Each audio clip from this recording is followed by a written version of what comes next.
皇上息怒！息怒！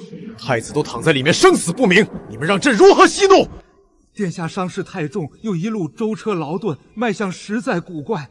臣等只能尽力而为。尽力？朕不要你们尽力，朕要太子活着。都给朕听清楚！太子若有半分差池，整个太医院一个都别想活！皇上，景儿还在里面，莫要惊扰了她。穆家可有不满？只盼那孩子是个有福气的。要不是灵通寺妙隐大师给太子批了命，说穆家小姐能化解太子的危机，朕怎会要这五品小官的女儿做太子妃？哼！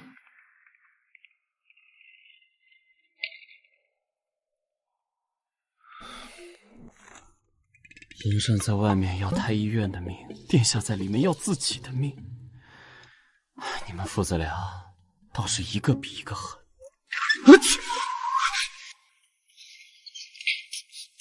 连窗子都来添乱。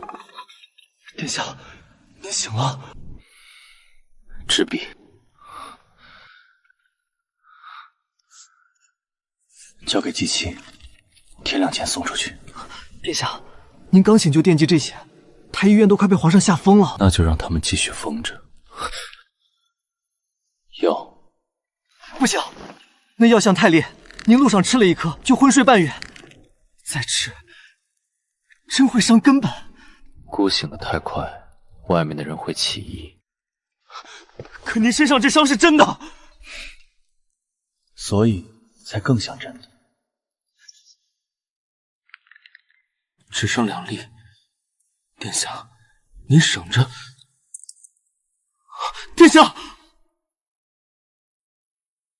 1月后叫醒姑。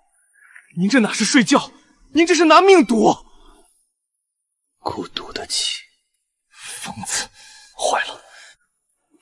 殿下，殿下，您倒是肯定还不知道，您这一觉醒来，东宫里怕是要多一位太子妃了。完了，这下全完了！哭？你还有脸哭？福气都给你哭没了！若不是你把女儿宠得无法无天，又把你那下贱侄子接进府里，慕如月怎么会和人私通？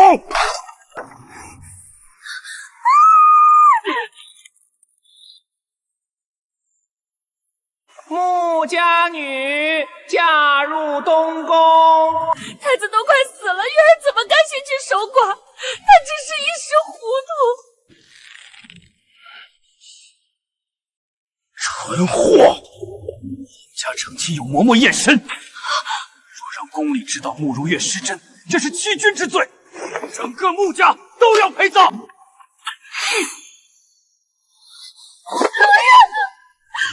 老爷，您是不是忘了，府里还有一位姑娘？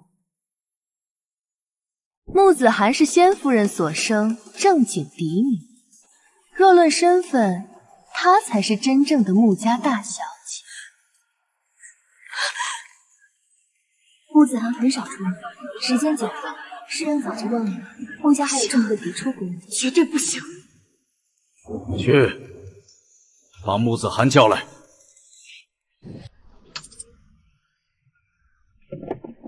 哼，就这么点银子也敢来抓药？姑娘，这可是慈春堂，不是路边施粥铺。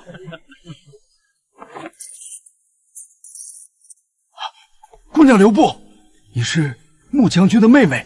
穆子涵一路上和李大夫说着哥哥穆衍的情况。将军这些年一直靠旧房吊着，只怕只剩几个月了。送走李大夫，知道哥哥时日无多，忍不住哭了起来。穆子涵不敢哭出声，怕吵醒房间里的哥哥。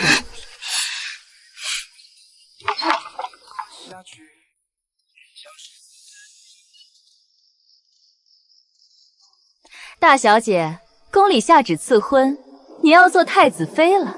慕如月的婚事怎么成了我的？当年这门婚事本就是大少爷救驾有功换来的，您是大少爷的亲妹妹，慕如月算什么？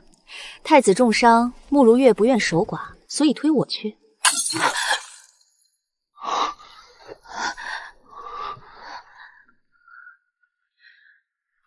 自己和太子周景打过交道，那是个深不可测的人，常年含笑待人，骨子里却比谁都凉薄。皇家是吃人的地方，我怎能让子涵嫁过去？好处全让慕如月占，见太子快不行了，就把子涵推出去挡灾。他们倒真会算计。穆正一向嫌我晦气，如今却舍得让我嫁去东宫，说明慕如月那边一定出了事。还有你，卢家侄子原本盯上的是你女儿如琴，后来却转头哄了慕如月。1月前，你在后花园假山后怂恿他的话，我都听见了。要是让卢燕知道我算计了他女儿，就死定了。你恨卢燕，我不拦着，可你为了报复他，把我也拉下水，这就不地道了。孙姨娘真怕隔墙有耳，事情败露，她不敢久留，匆匆找了个借口就溜了。大小姐心有怨气，怎么劝都不愿点头，圣旨都下了，由得她不愿意。这祸是你和慕如月惹出来的，赔礼也好，道歉也罢，你必须让穆子涵乖乖上花轿。若婚事出半点差池，饶不了你。穆言为此很头疼，他甚至想先斩后奏，这几日就把穆子涵嫁出去。至于穆家会不会惹怒天颜，他已无力顾及。他就这么一个亲妹妹，自然要为他谋划考虑。我之前身边有个副将，年纪比你大上许多，可至今未婚，为人倒不拘小节。我对他有恩，只要你点头，我去信一封，便把他叫到家里来，让你相看相看。小妹，是我对不住你。哥哥，我若嫁了人，穆家上下就是欺君之罪。那些人的死活我不在乎，可你……他知道穆衍心里想什么，无非是他已是一副残躯，死了就死了，只要穆子涵嫁出去就是别人的人。株连九族都不祸及出嫁女，毕竟外头的人都当大小姐是慕如月，宫里也只能吃着哑巴亏。你是想给我找好下家，能安心的走吗？你想抛下我了，对不对？穆言被他猜中心思，又沉默的不开口。正如穆子涵所言，他想抛下他了，他的身子他清楚，所以他只想用最后的时间找一个能护穆子涵一世无夭之人。可是穆子涵这会儿将他的心思挑明，他甚至有些茫然。你若不愿意的话，哥哥还认识个人，早些年倒有往来，后来我闭门不出，也不遇见客，也有3年没见他了。可他逢年过节仍旧送些难寻的药送过来。那个人叫做蒙氏，如今大理在太医院当值，是个信得过的人。不过咱们家是笔烂账，只怕交情不够深，他不愿掺和。少爷小姐，老爷和季夫人朝这边来了。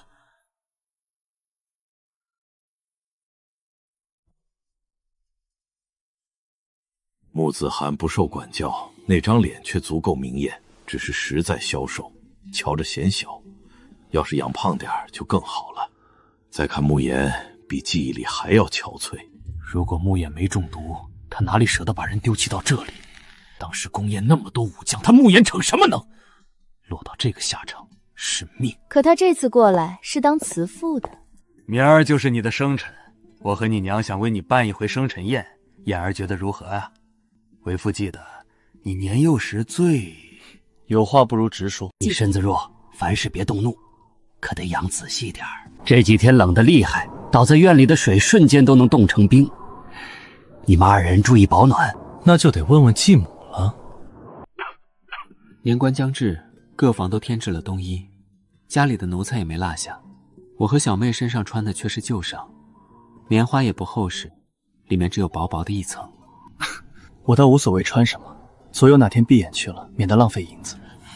可怜我小妹，别家小姐绫罗红缎掺环珠佩，她身上的首饰却都是过了时的。怎么，家里竟穷酸成这个地步了？他说话是真没客气，也没给穆正台阶下。穆正不管他们，可从没想过苛待他们，只不过是睁只眼闭只眼，不愿去追究罢了。可现在用得着穆子涵，他当然愿意摆出态度。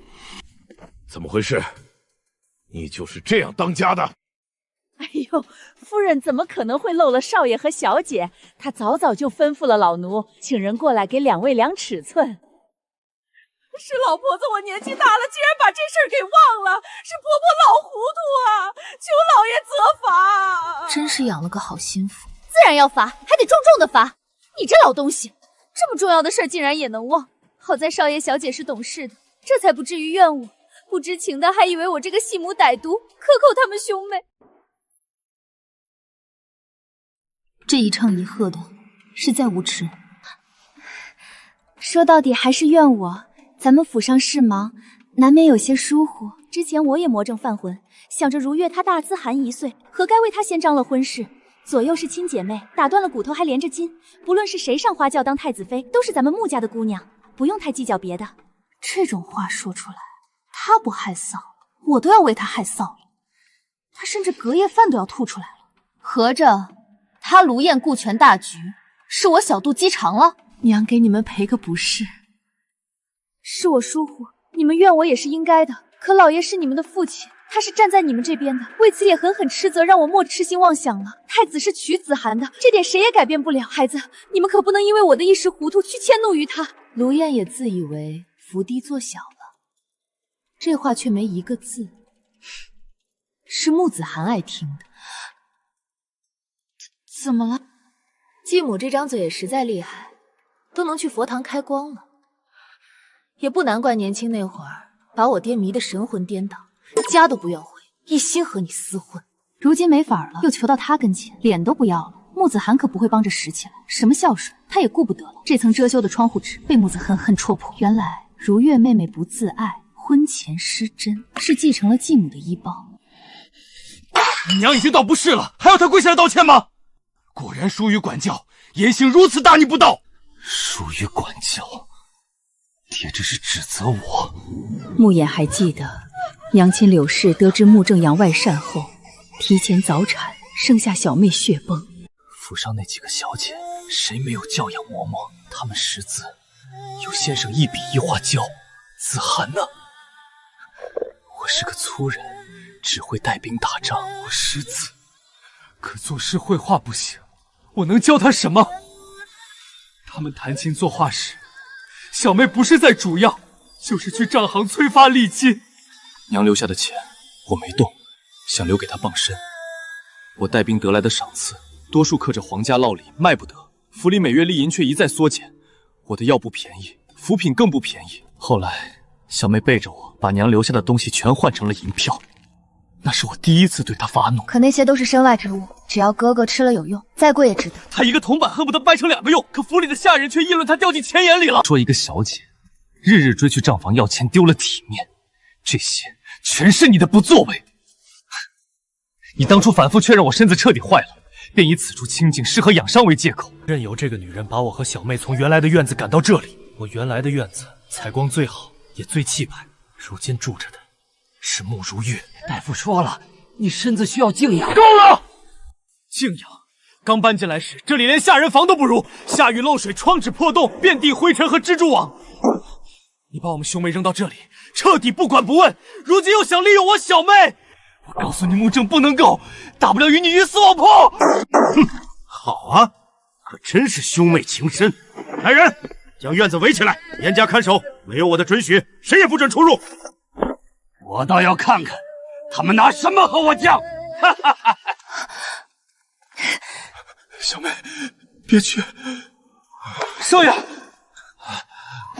你可知我每隔7日就要去药房抓药，哥哥断了药，没准会死的。他会死的，再如何他也是你的骨肉。穆家都要遭殃了，我难道还要管他死活？我的儿子可不止穆衍一个，以后能撑起穆家门楣的也不会是他。孩子，你得清楚，不是我把他害死的，是你。可怜小燕从小护着你，却养出个白眼狼。我也想疼他，可你得老老实实听话。说穆正不如愿，他绝不会让兄妹好过。曾经为天下立过公道的将军，如今也只是个整日捧着药罐子的废人，没人会在意他的死活。你也不用担心嫁去东宫后，你哥哥没人照顾。别说换院子，他要什么，爹会不给。你得知道，家里好了，你哥哥才会好。我说的，你好生思量。反正这花轿，你上也得上，不上也也上。好，我说好，这才像话。我是你爹，还能害你？你可知皇宫是吃人不吐骨头的地方？知道。我思来想去，还是找人诉讼你离开京城这个是非之地才好。哥哥，你分明比谁都清楚，皇家要的是我。天涯海角，他又能逃到哪里？哥哥若真挂念我安危，不如多费心思再活几载。等你身子好些，我们替阿娘去见见外祖父外祖母吧。慕言总不能给年迈的二老添麻烦，也就一直没去认亲。他的唇动了又动，最后闭眼说：“好。”穆子涵鼻尖酸涩，可却比任何时候还确火。我琢磨着，慕如月的事不简单。他原先想着慕如月和卢慎私下看对了眼，又不愿嫁去东宫受蹉跎，就让阿木私下去打听，才知道这件事另有隐情。哥哥何意？府上之前的那些人，嘴一个比一个严，可却在一夜之间，他屋里伺候的不少中仆被抬着去乱葬岗，其余院里的奴才全给发卖了。昨儿罗燕去他那边又起了争执，具体缘由不知。王婆子又鬼鬼祟祟去门房那边走了一趟。穆子涵知道这门房是卢燕的亲信，早些年是卖草药的。阿吴在慕如月的窗户底下采集了点药汁，拿出去找大夫问了问。什么药？堕胎药。难怪卢家的人，我记得个个难缠。爹总说我是哥哥，底下的妹妹不能厚此薄彼，不能总把你事事放在第一位。为什么不能？他为什么放着亲妹妹不去疼，去疼别的女人生的？这一次总要帮慕如月一把，让她如愿。这件事穆家想兜着，可凭什么？总要闹得人尽皆知才好，将穆正最看重的脸面彻底踩在脚下。我来安排。穆正下了早朝回来，官服都没脱，匆匆赶过来，人还没进，声音却先传了过来。快给小姐梳妆打扮，皇后娘娘点名要见你。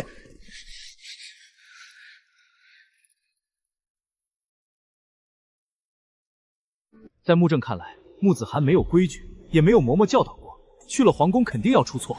然后他发现一个很严肃的问题：穆子涵竟然没有几身得体的衣裳。我不是早早吩咐了，让你出门多挑几件衣裙，往贵了挑，这银子家里出。这丢的是他的脸。没功夫。没功夫，你也该和孙姨娘说一声，他们会去办。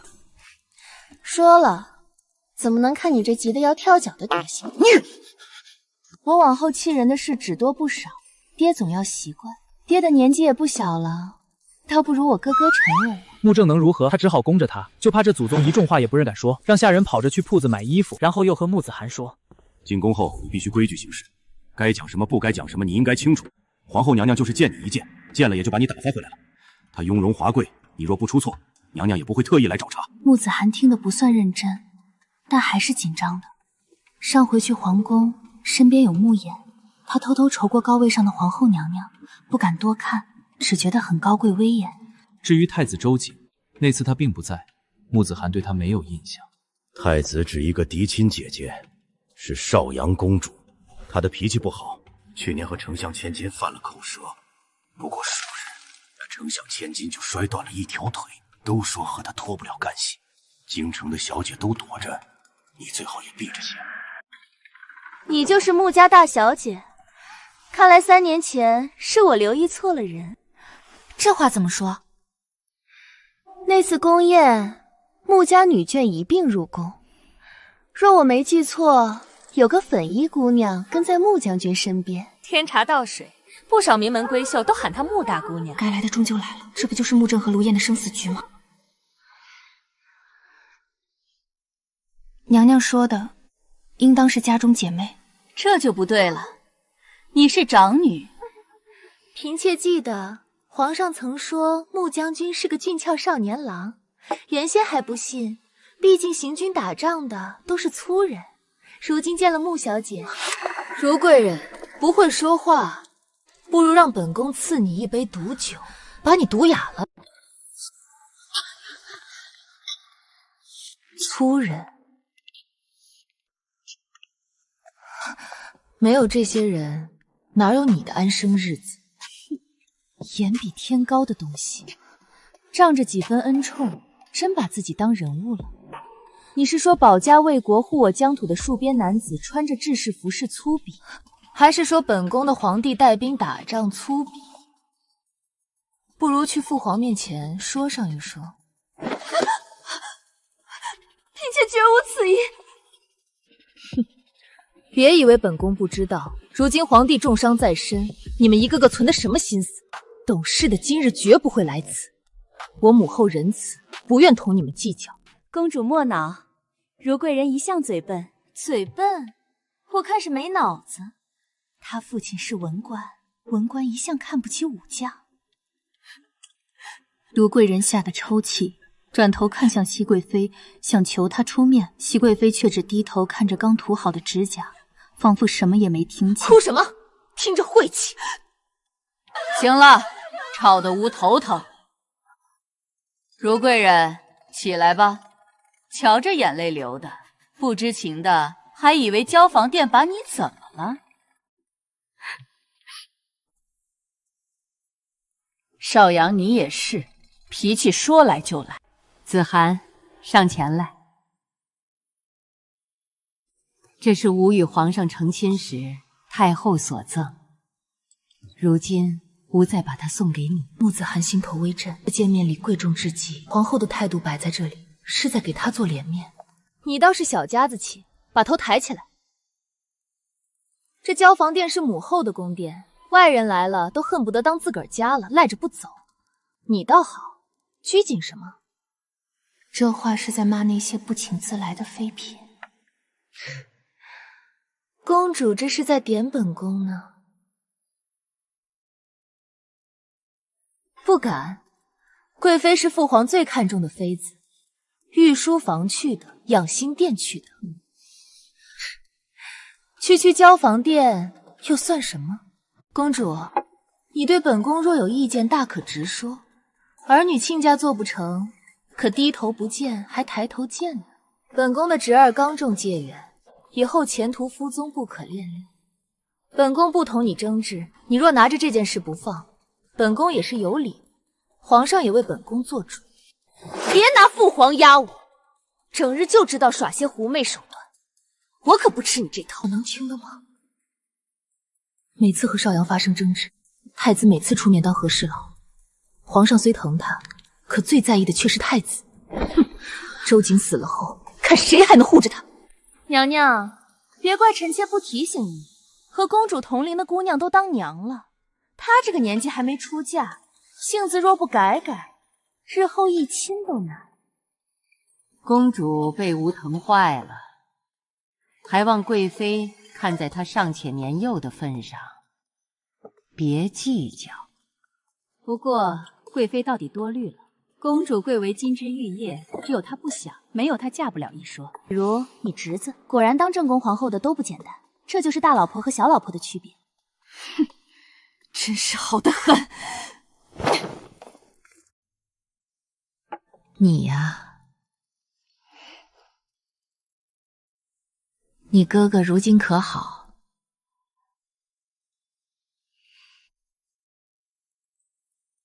劳娘娘挂念，哥哥一切都好。金仔还同我约定，等他身子骨再好些，就去外祖家磕头。是这个理儿，他整日窝在家里，就是没病也得熬出病来。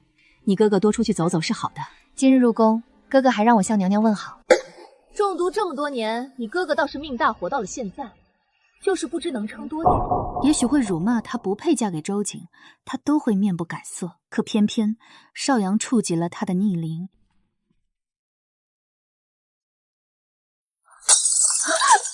奴婢该死！不怪你，是我收头。娘娘，容我殿前失礼，可否寻一处换身干净的衣裳？去吧。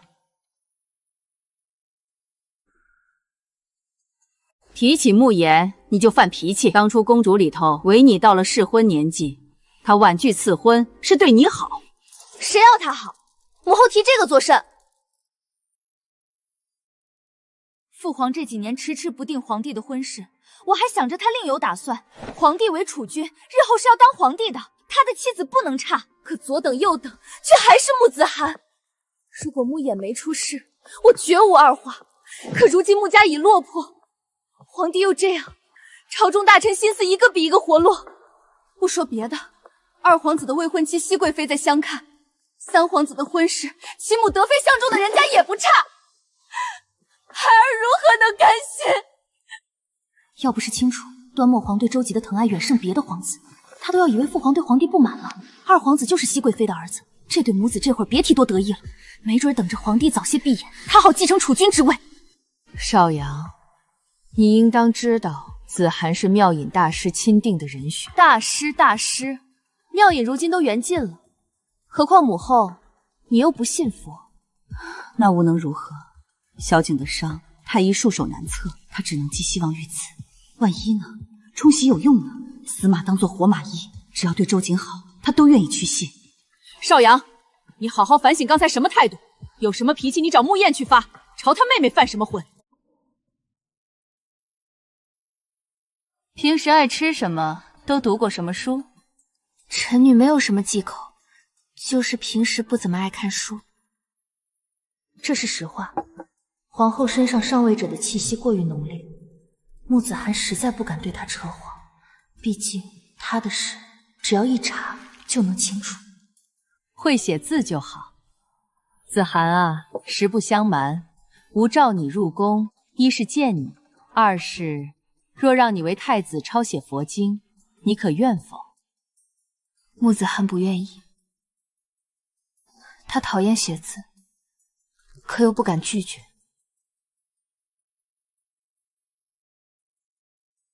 毕竟周瑾死了后，他一个死了男人的太子妃，若想要有好日子，得和皇后打好交道，婆媳关系。我愿意。吾就知道你是好孩子。未婚夫妻要顾及的规矩很多，不能入男方的寝殿。你们情况不一样，你过去是去探病的，小晶还至今未醒，无人敢多说什么。皇后见穆子涵坐立难安，只当他心系周京，恨不得现在就过去相见。皇后满意，大手一挥，让少阳带他去东宫。皇帝平易近人，最是良善。去年街上捡到一条瘸了腿的犬，见他可怜，都抱回东宫亲自养着。京城的公子哥贪恋美色的不在少数，皇帝却洁身自好，光有美貌是入不了他的眼的。谢公主夸赞。没夸你，是让你认清现实，认清皇帝就算娶了你也不会看上你。丞相女儿的事儿你应当听过，刚从穆正嘴里知道，也是他不知所谓，借着胆子勾引我皇帝，还丞相之女，光会耍些见不得人的伎俩。皇帝正人君子，不愿让他失了名声，我可忍不了。于是他就断了一条腿，如今走路一瘸一拐的，也就不再出门丢人现眼了。其实是他吓唬几声，丞相之女吓得瑟瑟发抖，一个没站稳，从高楼摔了下来。所以你别仗着和皇帝有婚约在身，趁着写经文接近他，试图做不轨的事。本公主一旦知晓，也绝对不会饶过你。穆子涵服了。公主，太子重伤在身，他是有多不正经，连快死的人都不放过。现在的女子在皇帝面前忍住真持的有几个？皇帝魅力很大的，本宫为此十分困扰。你是魔鬼吧？本宫的皇帝姿师重道，是个君子。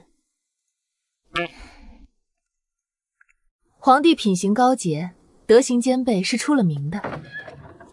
君子，这是什么可怕言辞？蒙识是吧？是。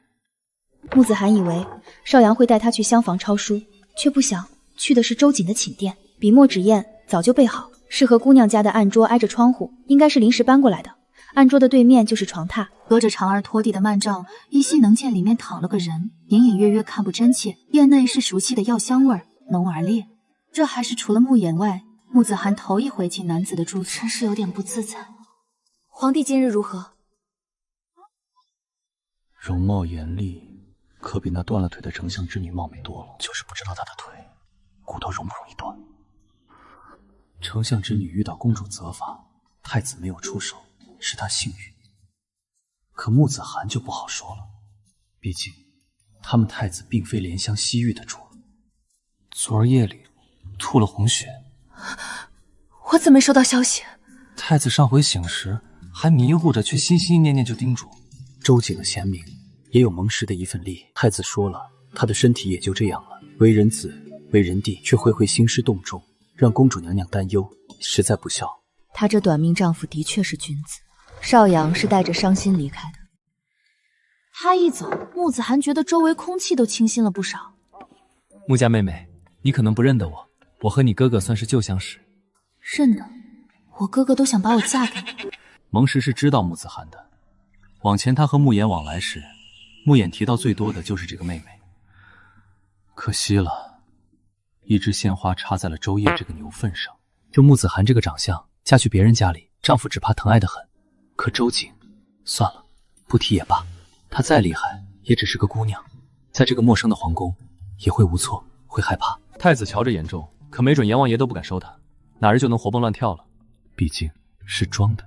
周瑾如果能活，穆子涵又怎么会判他死？多谢蒙大人宽慰。蒙石也不好再同他说什么。周瑾没醒，他作为外男不能留在这里与穆子涵共处一室。那里躺着的人是太子，也是他日后的枕边人。穆子涵见四下无人，也不会有人进来。他突然很想看看这个君子到底有多俊美。有的念头一旦升起来，就没法熄灭。就看一眼，他就看一眼。本宫实在信不过那穆家小姐，所以他打算监督，死死盯着她，不让她有越矩的行为。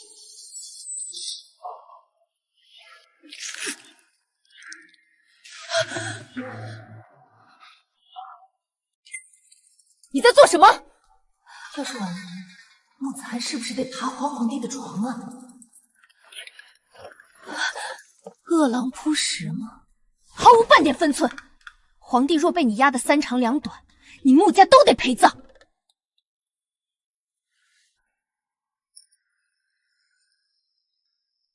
孱弱的皇帝，醒了！太医，快叫叫太医！您怎么醒了？整个太医院早就搬进了东宫，得了信儿，全都蜂拥而至。太子脉象依旧乱，可瞧着有好转的趋势。可他吐血了，血的颜色像是中毒，可太子并无中毒征兆。如今人清醒着，老臣看来这血吐的反倒好。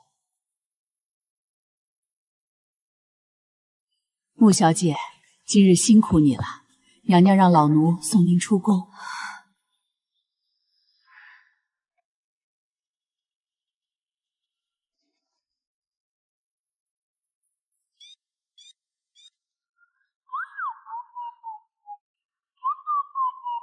这个男人真是让人多看一眼都心痒痒，而且是他的。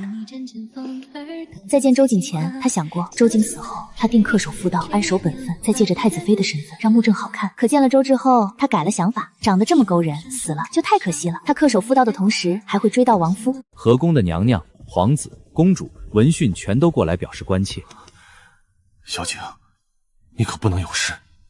朕的江山只有交到你手上才最安心。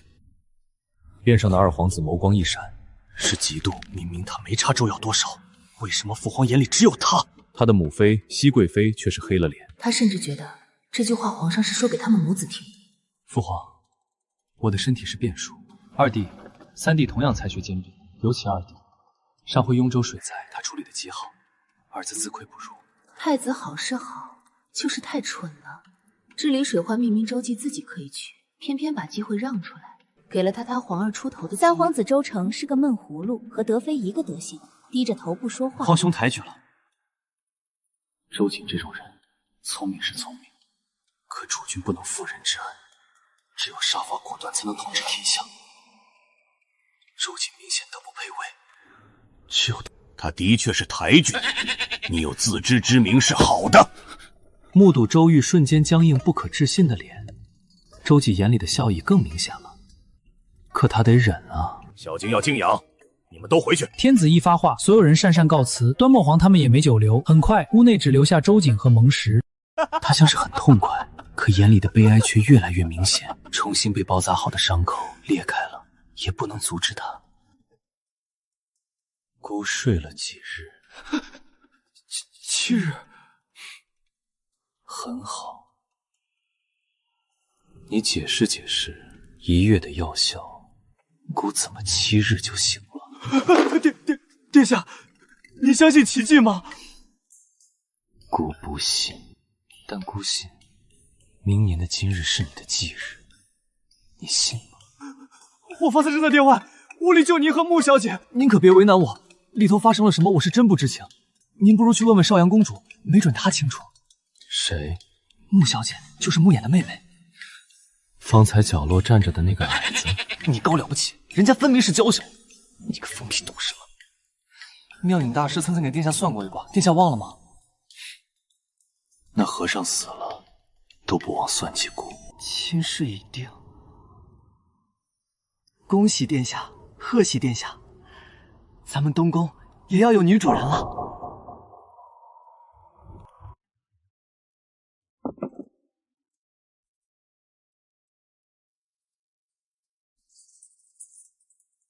穆小姐，皇上的意思是，您这几日都入宫为太子抄写经文。太子早不行晚不行，穆子涵去了就行了，多多少少是有点玄学在身上的。这是应该的，应该的。宫里会派人来接送。穆大人，你养了个好女儿，宫里的皇上娘娘很满意。穆夫人卢燕见过不少宝贝，可到底只是个五品夫人，眼界有限，还是被这些赏赐迷了眼。本来这些都是女儿慕如月的，如今她只有眼馋的份儿。想到这里，他就心肝疼。什么宠媳妇？不过是瞎猫碰上死耗子，他一生下来就克死了亲娘，分明是灾星。子涵啊，这么多赏赐，想必你也用不完。继母看上哪样了？想要哪一样，我都不给。把这些都送我院子里，这些药材千金难买，我日日给哥哥炖着吃。继母要是想吃，大可去找你那姑爷。你胡说什么？我家如月尚未婚配，哪来的姑爷？卢氏和他之间可没什么。真是蠢到不打自招了。我未曾提及卢慎，继母好端端提他做甚？要不是知道如月妹妹心比天高，寻常男子瞧不上，我还以为这是掩人耳目了。不会吧？难不成没有？跑了！你先回去，这些是皇上赏的，放心，谁也动不得。老爷，我没别的意思，就是想着子涵还小，帮忙保管。你并非他的生母，他的事还是少管。卢燕这么蠢，慕如月又像是被下了蛊，这对母女没一个是省心的。3岁看小，7岁看老，卢慎这个人不会有出息，留着终究是个祸患。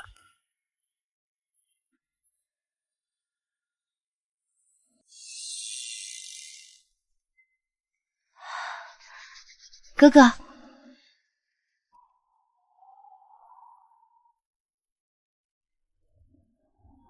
我听说少阳公主也入宫了，她可曾为难你？要不是先前不认识，我都要怀疑他在针对我，说话也难听，显得刻薄。哥哥是没瞧见，他今儿在交房店将熹贵妃怼得狗血淋头，那嚣张模样，也不怪别人说他不好相处。熹贵妃气得够呛。皇后娘娘却坐在高位上看着，等闹得厉害时，这才轻飘飘地说几句话，平息了风波。熹贵妃的母家显贵轩宏，这也是她在宫里有底气同皇后叫板的资本。而皇后娘娘的母家荣德侯府，在周瑾刚出生那一年，老侯爷通敌叛国，被判流放千里，家中女眷送入教坊司为娼妓。许是自知罪孽深重，也许是他不愿让女眷受尽凌辱。在刑部的人来之前，所有人服毒自尽，无一活口。他们的尸体在雪地里躺了3日，无人收尸。穆衍不说，穆子涵也不会知情，他努力消化着。皇宫的人不可信，娘娘身份不可撼动，可见她的本事。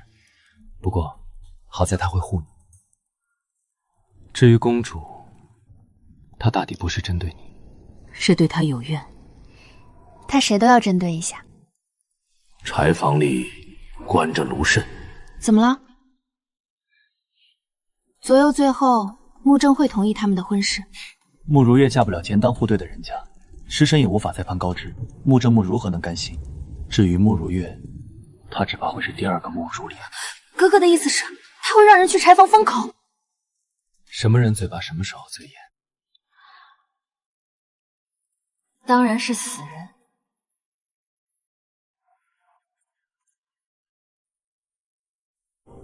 为了避免身体恢复，面不改色地吃下相克的药丸。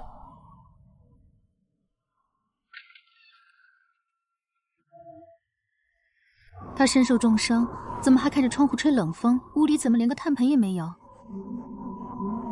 要不是清楚他多受宠，都要怀疑他是快被废的太子。您重伤在身，若再得了风寒，可就麻烦了。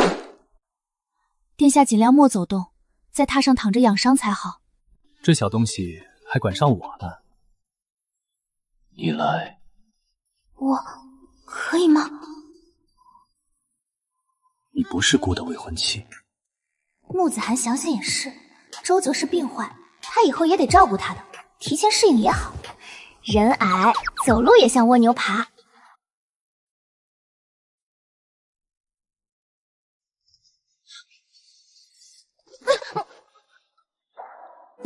殿下，很奇怪，他明明只穿了这么少，又吹了很久的风，应该冷成冰雕，可压在肩膀的脑袋成功的将温度传递在他的脖子，还有他的鼻息、吐气。穆子涵被烫得灼热，他从没和外男这么亲近过，这是陌生的感觉。他这个未婚妻弱得不堪一击，弱到他只要稍稍使劲，就能将他的脖子扭断。端木皇却说他会是楚军的福星。可笑，要不是昨天季期拦着，他都要去挖那死和尚的祖坟了。殿下，您能站直吗？您能站直吗？不能。嫌我重，那我以后少吃点。不行，您可不能饿着自己。有些病，太医再厉害，病人不配合也无济于事。补药、药膳，顿顿不能落。吃得好了，才有利于伤势恢复。别人的关怀都是别有用心，毕竟只有他好了，穆子涵以后只会荣华富贵。季期没和穆小姐说吗？姑刚回京城，太医就诊断姑活不了半年，即便醒了，姑在战场上就是被刀剑横穿了身体。殿下，我死后，另立太子，你就不再是太子妃，皇宫的奴才个个趋炎附势，我外武家早已落魄，母后和熹贵妃形容周地，毫不夸张地说，一旦失势，你只怕自身难保。你在冷冰冰的宫殿里日复一日，哪日病了死了，只怕都没人来过。小姐，姑是将死之人，不该拖累你。姑会向父皇言明，将婚约作废，你大可找个健全的人嫁了，一世安稳。这下穆子涵肯定会答应。人啊，最自私。殿下不该说丧气的话。您活半年，我便照顾您半年。他当然不你去后，我定会为您多多烧点纸钱和美币，逢年过节缅怀殿下。你是不是有病？路都给你挑好了，还不知死活的往他这里撞，把你脖子扭断行不行？反正我认定您了。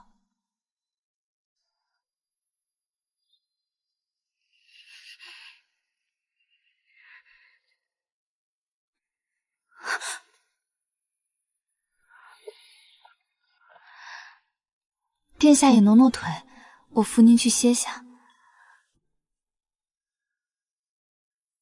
过于紧张，他没察觉出男人身体一刹那间的紧绷。他甚至期待他摔了后，这件事多莫皇得知后会怎么处理。疼得浑身骨头都想断了。他为什么要这么做？殿下，您能起身吗？身下的女人像是没有骨子，很软，哪哪都软。你用的什么熏香？问你话呢？没用。家里有病人，他从不用熏香，就连香料也很少碰。可要赵太医给你看看。穆子涵如今的这副模样，实在没法看。不知道的还以为他和周瑾在屋里做了什么见不得人的事。不用了，民女缓缓就好。地上凉，殿下躺着不好，您能起来吗？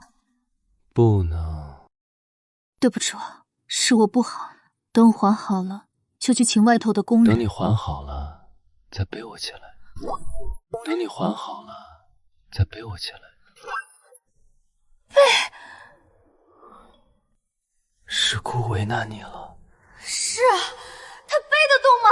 你一个大男人怎么可以说出这种话？殿下，我力气小，怕是不能。为了您好，还是让姬妻过来。穆小姐，你现在不看太医，是怕让外人笑话。姑又何尝不是？姑为储君，受世人追捧，太师太傅教我识文断字，皇家死士督促我学武，如今却深陷泥潭，落到这个地步，只能靠着当药度日。他说着说着都要把自己骗过去了，俨然忘了昨儿夜里是谁不顾季期劝阻，半夜爬上屋檐赏月，惊动了整个东宫。周景说的话让他鼻尖一酸，他想起了哥哥，多么炙手可热的少年郎，却被身子拖垮。哥哥如此，周夜也如此。殿下，一切都会好的。怎么会有如此愚蠢的女人？说什么她都信。好人长命，可惜了，这句话对她没用。她从不是好人。穆子涵忍着痛楚，从地上起来，就朝周景弯下身子，准备背他。也许觉得欺负他没意思，也许是他良心发现，周景没再为难他。按照周娇的谦谦公子作风，绝对不可能是耍他娃。思来想去，定然是怕他累着。殿下，那我抄经文了，有什么事儿您吩咐。好好抄，昨天写的有3个错字，字歪歪扭扭，还很难看，实在一言难尽。好。一大早，卢家人得了信过来和卢燕商量慕如月和卢慎的婚事。家里这是出事了！长辈同你说话，你滚！进去看看，不就知道了？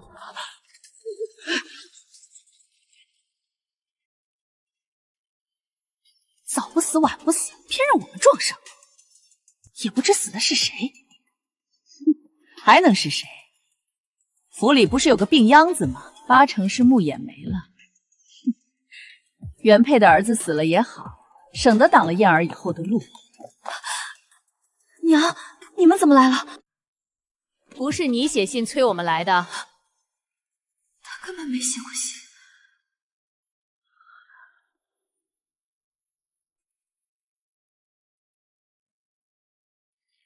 有人来报，说卢慎打晕看守柴房的奴才，偷跑出去。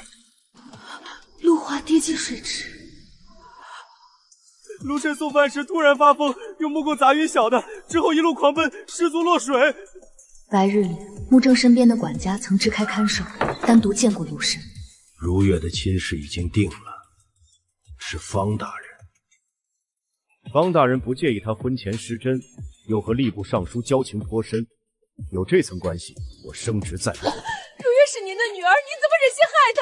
害他的是他自己。那一刻，卢燕什么都明白了。卢慎不是意外落水，他是被逼出去的，也是被穆正借着一场意外彻底灭了口。可他不敢说，他是穆家妇，娘家全靠他补贴，如月的命也捏在穆正手里。好燕儿，娘最近看上一间铺面，手头紧，你先给我100两，等赚了钱再还你。娘，有件事我得同你说。是儿的。鬼啊！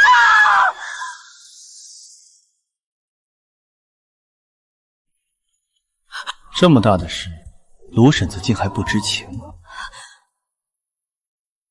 你们今日过来，难道不是送卢家表弟下葬？可惜了，卢慎正值大好年华，不曾娶妻，不曾留子，卢家的香火这回是彻底断了。白发人送黑发人，望诸位节哀。卢烨，我好好的儿子怎么没了？他来穆家时还活蹦乱跳，你不给我一个交代，咱俩没完！娘，你听我。可他能解释什么？说卢慎该死，说穆正灭口，说他明知道真相却只能装糊涂。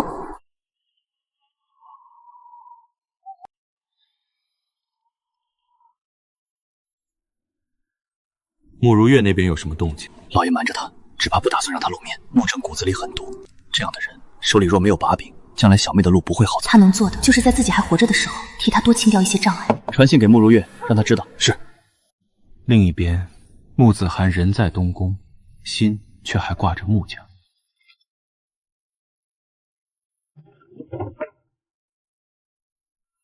这句经文重复了2次。是我没注意。昨日伤着了？无碍。你身上的药酒，孤闻着难受，穆小姐应该不会怪罪吧？一切以殿下身子为重。果然如母后所言，你是个识大体的好姑娘。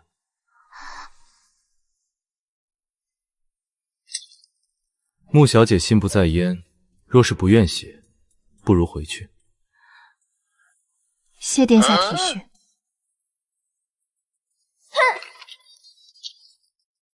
殿下，穆家昨儿夜里死了人，是穆夫人的亲侄儿。穆小姐心善，只怕惦记家里。何况您的身体，只要您好生将养，就不会出事。什么经文不经文的，穆姑娘也不容易，您就放她1天假。我在外头可是听得真真切切的，一下子让她搬进，一下子又嫌她身上药膏味把人赶远，她可没嫌弃您。人家穆衍疼在掌心的妹妹，您倒3番4次的折腾她。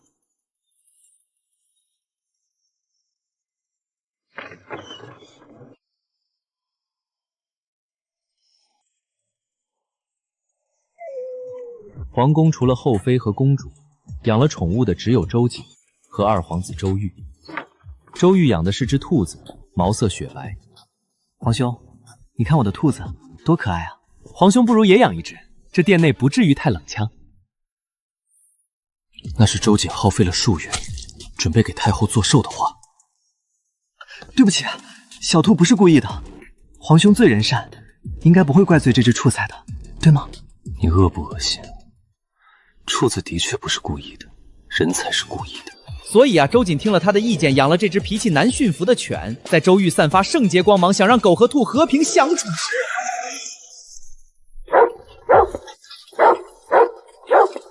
这只处处不知轻重，我就不为他狡辩了，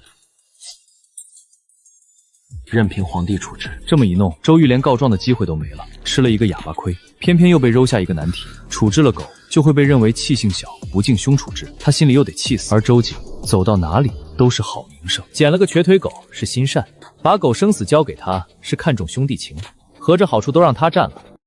二皇子周玉敢怎么样？所以这条狗至今还好好的留在了东宫。穆夫人的侄儿，想到之前让人查到的消息，他轻蔑这个穆夫人，在他眼里连外头那条狗都不如，一个外室不干不净的货色。运气好当了继夫人，转头心比天高，还以为他生的女儿能嫁入皇宫，让他是什么破赖都收了。这个破赖就更有意思了。这3年来，生怕别人不知道她是穆大小姐，等着做人上人。见她出了事又后悔了，和这个侄子好上。穆家以为一手遮天，这才将穆衍的妹妹送过来，真以为她周瑾好护。是啊，穆衍体弱，穆小姐可不得担心那些个不长眼的货色冲撞了她哥哥。等等，殿下，你去哪儿？不痛快。他不痛快，那谁也别想痛快。许久没见姑的二皇帝了。你昨天才见过。姑的犬走失，二皇帝应该要帮忙送回的。你缺不缺德？不过好在遭殃的不是穆家妹妹。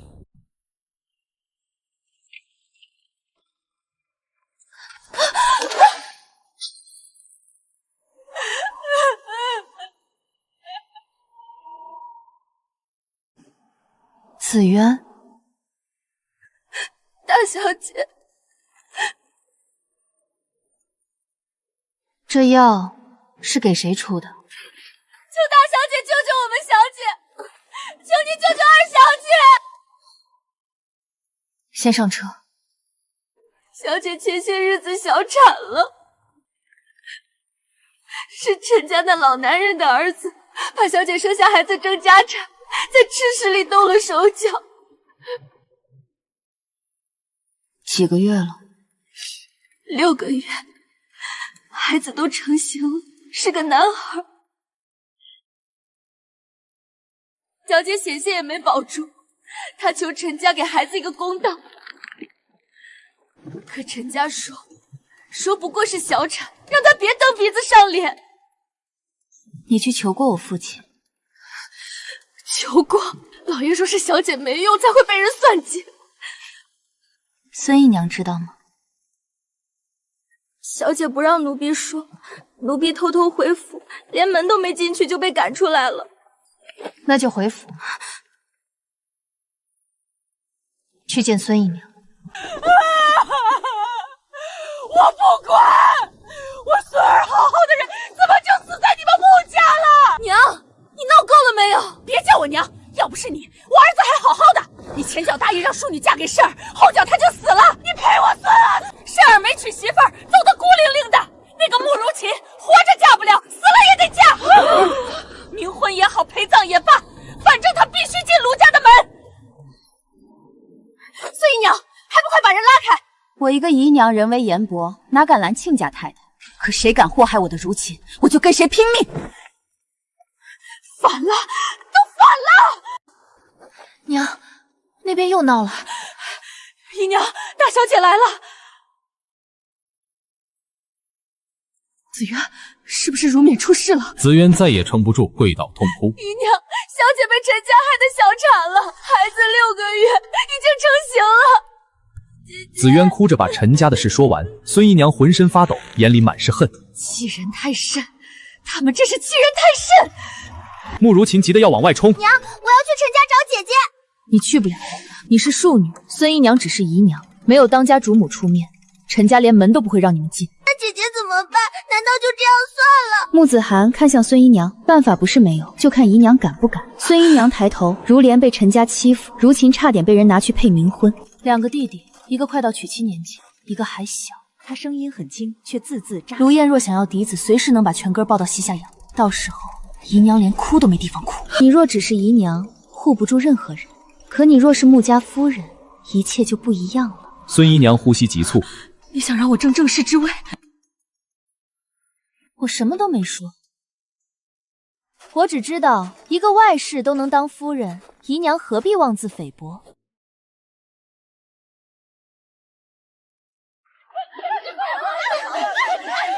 够了！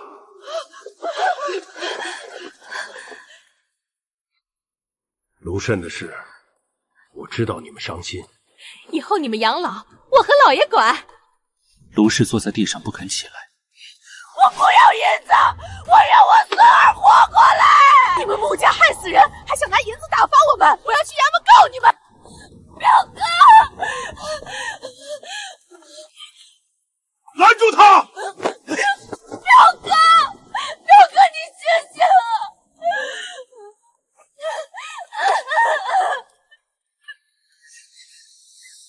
他不是看不上我慎儿吗？怎么哭成这样？我要嫁给表哥！我生是他的人，死是他的鬼！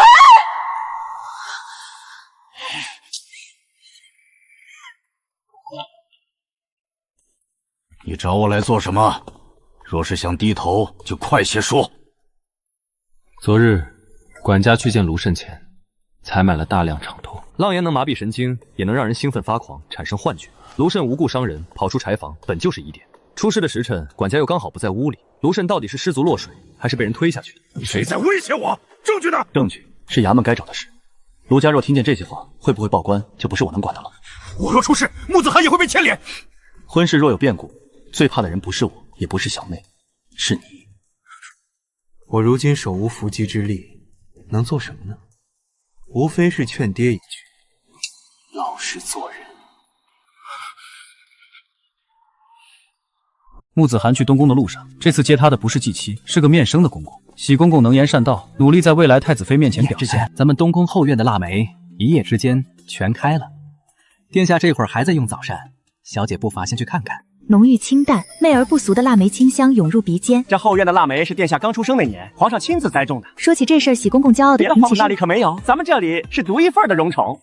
小姐，你瞧瞧，开得多好！的确很美，一片忘不了边。雪景下，枝头的叶子密密麻麻，花瓣白里透红的艳如朝霞，漂亮的让人流连忘返。那边有人。他依稀听到远处模糊的说话声，是公主传话过来，令我们折梅，说是她晚些要给各宫的娘娘都送上几只，摆在屋里图个新鲜。少阳公主有这么体贴？当然，公主特地吩咐了，熹贵妃那边不送。好了，现在她信了。针对的明明白白。木子涵赏完腊梅，又踮着脚折了几只他够得到又开得正盛的腊梅，抱着去找周爷。他没想过路上会碰上二皇子周玉。木子涵一愣，尤其见他阴沉着脸，身后的奴才牵扯狗绳，他看过去，狗一瘸一拐的，和他之前在东宫看见的那条很像。二皇子安，穆小姐不必多礼，再过1个月你就是我的皇嫂。正好，我去找皇兄。穆小姐不如一道。木子涵不好拒绝，只能应下。在他看来，周静正中兄弟情，也许这两人私下关系不是很好，但周玉的母妃明显注意分寸，也有意和周玉保持距离。这几日穆小姐辛苦了，是我该做的。哪有什么该不该的，没有谁就该付出。能娶到你是皇兄的福气。这话倒是怪，不过是心诚动动笔，二天子言重了。这话不是这么说的，我要是皇兄，应当不舍得。不过这是母后下的令，皇兄一向尊敬孝顺，他看在眼里，日后只会加倍对你好。这周玉一开嗓子，他就知道这玩意儿不是个好鸟。周玉这种人也配周瑾对他好？他还记得上回周瑾在端墨皇面前为周玉说话，而周玉呢就来挑拨离间了。周瑾他怎么可以这么没有戒备心？这是皇兄的狗，也不知怎么了，跑去我的宫殿一顿撒泼，我亲自送他回来。他以为木子涵会问一问，那他就能继续上一上眼药。哦，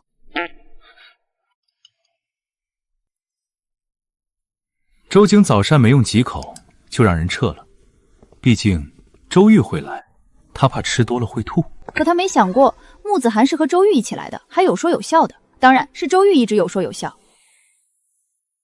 刺眼，皇兄，药物相冲，副作用也很大，伤口的痛楚剧增，他已经好几夜没睡了，根本不需要涂粉，他的脸色白的像是随时能下去见阎王。几日不见，皇兄怎么瞧着更严重了？木子涵知道周瑾不能出门，只能整天待在床上，于是就将腊梅插到他桌上的井口花瓶上，又加了水，确保对面的周瑾一抬眼就能看到。我无碍。一早就听说这楚楚又不知跑哪里去了，原来又给你添麻烦了。的确麻烦。他吓得差点软了，可这种话他不能说。皇兄说的什么话？你的狗就是我的狗。真的吗？真的。假的，他装的。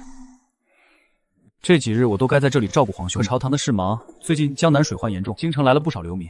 我和三皇帝被父皇派去管赈灾放粮的事，每日忙得脚不沾地。这一入手，难免又手忙脚乱，就怕做得不好。不过几位尚书一直帮衬，虽比不上皇兄您，也不至于丢了皇家的脸。周瑾一倒下，父皇嘴里嫌他，可也要培养下一个太子，所以重用出身最好的他和三皇子。当然，三皇子哪里比得过他？皇兄，你会为我高兴的，对吗？他说这些的时候，周瑾的余光一直落在木子涵身上。木子涵希望周瑾能看出此等小小的别有用心。当然，有你为父皇分担，我才安心。周玉一走，木子涵脸就垮了下来。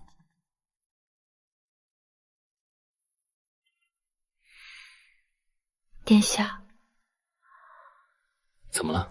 熹贵妃和咱们这边不和，您怎么和二皇子？我知你要问什么，这话皇姐先前也问过。皇家子弟感情一向怀薄，为了那个位子，互相残杀的更不在少数。可二皇帝与那些人不同，我年幼时就与他交好，他也一直将我视为亲兄长。穆小姐不知，早些年他视为心头肉的兔儿被我养的狗害了，都没有埋怨我，我为此很是愧疚。所以熹贵妃是熹贵妃，她是她，不能混为一谈。您就不怕有朝一日兄弟反目？别人也许会，他绝对不会。且不说我时日无多，如果那天他真看上了，让给他就是，这个天下还是姓周。先前我是和二皇子一道来的，二皇子念我日日辛苦，说为殿下操劳不是我的本分，他要是殿下，绝对不会让我抄写经文。他真这么说？是，所以臣女觉得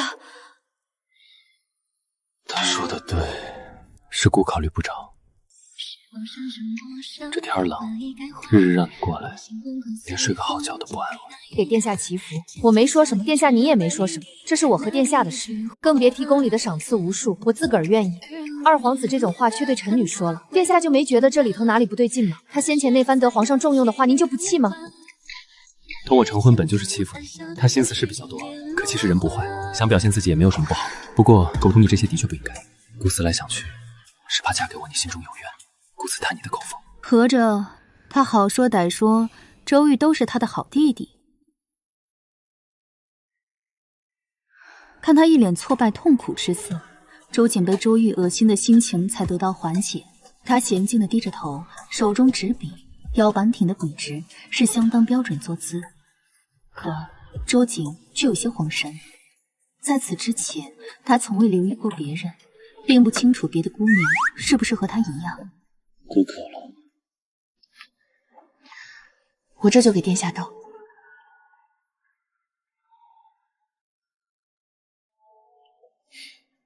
手里没劲儿。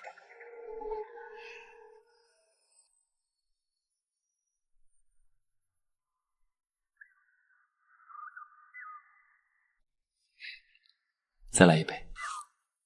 还可。殿下怎么了？喝多了。如此。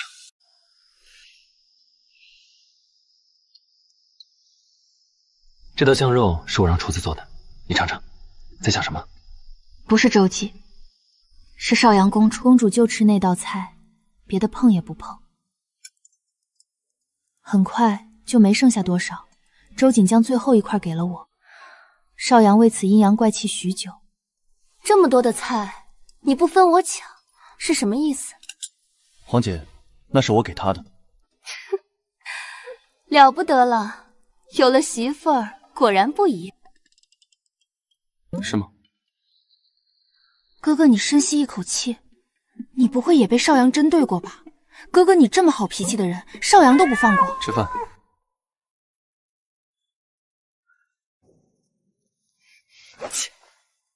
身子不好怎么了？这不还没死吗？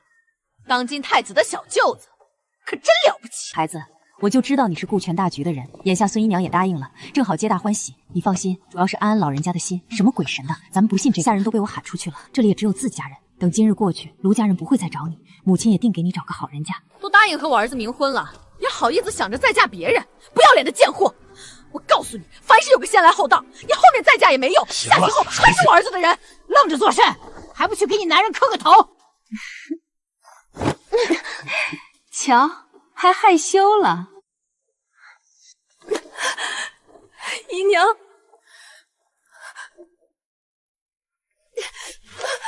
爷非要如此吗？你这是说的什么话？如琴是咱们穆家的人，老爷亲闺女，还会亏待了她？孙姨娘，你要的钱都在里面。如琴啊，你也要为姨娘考虑。你两个弟弟以后是要娶媳妇儿的，我得给他们多多攒钱。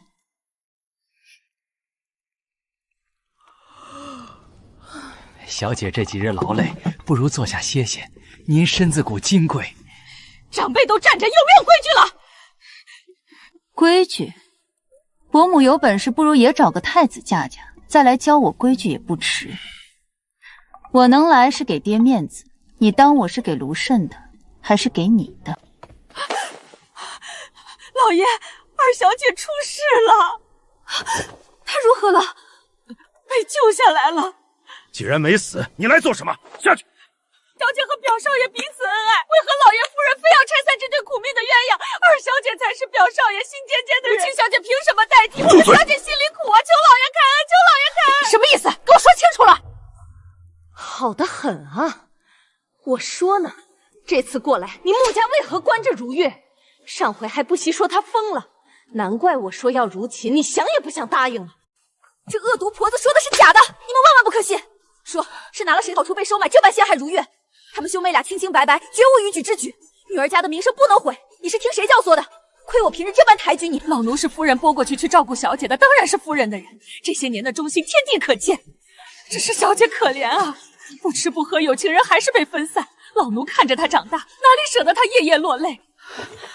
我愿以死证清白，以上种种从未说一句假话，只盼小姐如愿，那也是死得其所了。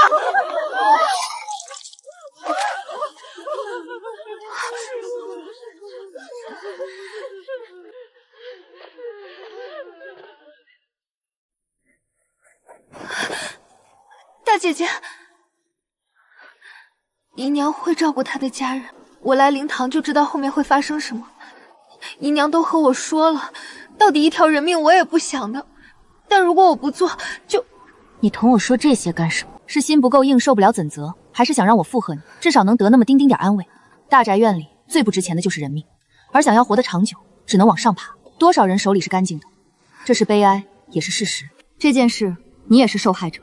如果一味退却，只会被伤得遍体鳞伤。你姐姐如月就是例子。慕如琴，你该庆幸，你有一个好姨娘。揭发卢慎死因的事，姨娘怕是不会做。要真闹到衙门面前，穆家的名声坏了，杀人偿命，爹也许会坐牢，那是他的报应。可穆家的子嗣会被拖累，所以这件事只怕……大姐姐也有个好母亲，我听姨娘说过，先夫人是个极好的人。我的娘怎么可能会不好？娘，你怎么把匣子拿出来了？里面的钱得让紫渊拿去给你姐姐买人参吃，小产最伤身体，陈家哪些人哪里会管他死活？看什么呢？这么入神，还不走，免得又撞见卢家那些玩意儿。照卢家的尿性，势必要见慕如月。再看大姐姐，她和印象里的很不一样。她从小鬼精的很，你当她日日去账房要钱是白要的。娘，慕如月真的出事了吗？她呀，蠢得要命。什么今日过后另行婚配？我女儿是一个死人能沾染的吗？你们癞蛤蟆想吃天鹅肉？那你们掩掩藏藏做什么？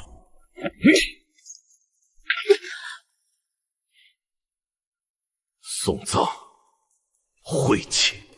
等等，我们的要求！老实点，都给我滚开，别挡着府里办事！我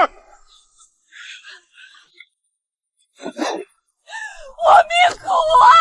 白发人送黑发人，女儿女婿又都不是东西，当官就是了不起。你们也别太过分，知道太子妃之位怎么会换人吗？是你们的好儿子哄骗二小姐，害得她非要退婚。老爷没找你们算账，无非念着她是小辈，张罗后事也是仁至义尽。你们要真是蹬鼻子上脸，污蔑我们府上小姐清白，一个个都是，就别怪穆家不客气了。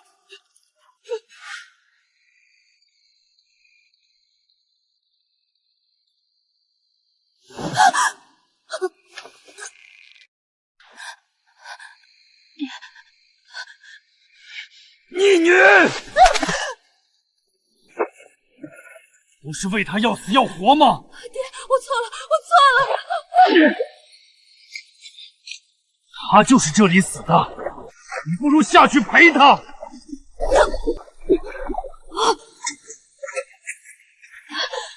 怕了吗，我的好女儿？公子，那边的事都看见了，以后不必留意那边，真是可惜了。要是请仵作验尸，再一报官，穆正今日怎么可能逃过这一劫？在你心里，卢慎是什么人？好色强占过不少良家女，据我所知，其中有个刚死了丈夫的貌美寡妇，受辱后不堪凌辱自尽了。这件事还是卢燕出面平息的。现在这种畜生死了也是活该，卢家上下没一个好的，他们自己没察觉异常，我们为什么要帮他报仇，还拖累自己？孙姨娘做的并无过错，要是她做多了被穆正察觉，才是得不偿失。既然这件事最后没把慕如琪牵扯进去，至于卢慎怎么死的冤不冤，其实也没那么重要。慕如月以后的日子势必不会好。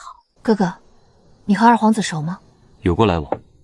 之前为了公务，我和周坚共事过，每次二皇子都跟着，是个会察言观色的，也没什么皇子架子。这种人，伪装的再好也表里不一，又擅长笼络人心。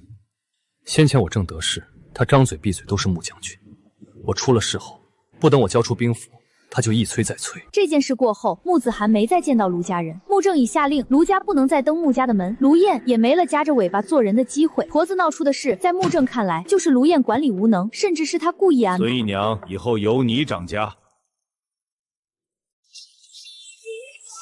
那日穆家门前的事儿，你们听说了吗？说的是穆家二小姐，可不是。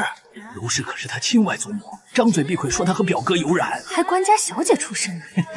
你这么一说，我倒想起来了，穆二小姐最爱出门，可别时日去没见她，80%是真的，不就是没脸见人吗？保不齐是养胎。轻点说，别让穆家人找上门，亲岳母都能扔出京城，何况你我？穆如月的名声算是彻底坏了。怎么不是去皇宫的方向？穆小姐，这是殿下名下的宅子，门匾上的字儿是殿下14岁写的。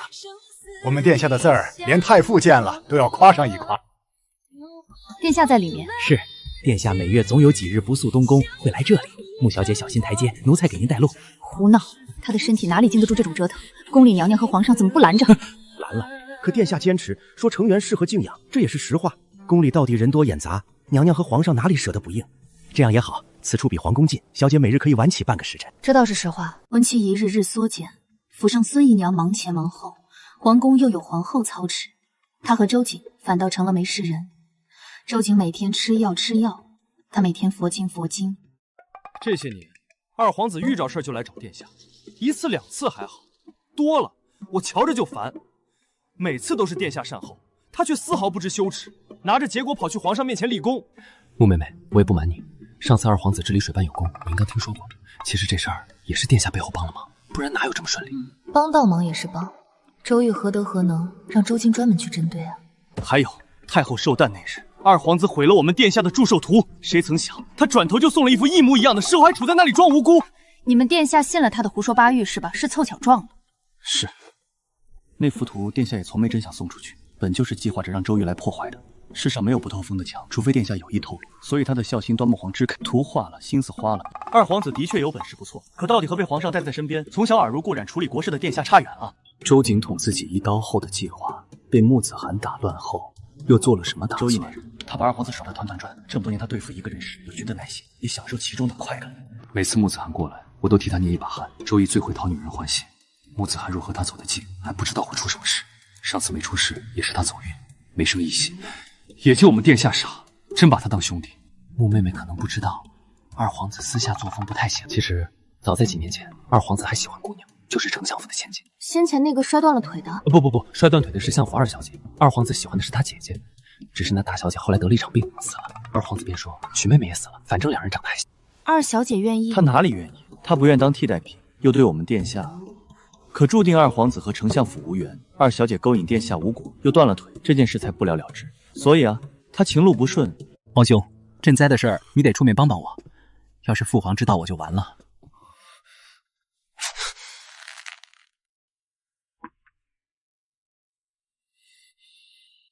那些从外商手里买来的米，我明明亲自检查过，都是品质好的细米，没有问题。可谁能想到，只存放了几碗，不少米仓的米都发了霉。怎会如此？京城各大米行囤积的米，怎会解不了燃眉之急？再不济，撑过10几日总够，之后的米也能趁这段时日从外头调来。只是到底是你搞砸了，钱不能再去户部取，得你自己填上。若不够，姑这边给。不知谁提前一步买了去。一定有人故意陷害我，就是想让我在这件事上摔跟头。辽民跋山涉水来到天子脚下，无非是想活命。可若喝不上粥，连1粒米都见不到，一旦闹起来，后果不堪设想。赈灾这么重要的事，我都办砸了，那些大臣还不知会怎么看我。三皇帝呢？二皇兄，我只负责送粥，别的可不管。出了这件事和我无关。一点担当都没有，好好的米怎么会有问题？更可怕的是，那些外商一夜之间也没了踪迹，还有那些对我和颜悦色的尚书们，竟也齐齐变了嘴脸。赈灾银是你从户部取的，粮食是你用户部给的银子买的，看守粮食的又是你的人。如今出了事，你让姑如何斗？眼前这个人有这个实力，可周瑾不是个好哄骗的二货吗？如果是他，那他的城府就太可怕了。明明都要死了，万一伤是假的呢？整个太医院都陪他演戏。二弟，你看着顾佐山。人啊，一旦有了猜忌，就迫切想得到答案。皇兄，你就真的……你们在做什么？皇兄，你没事吧？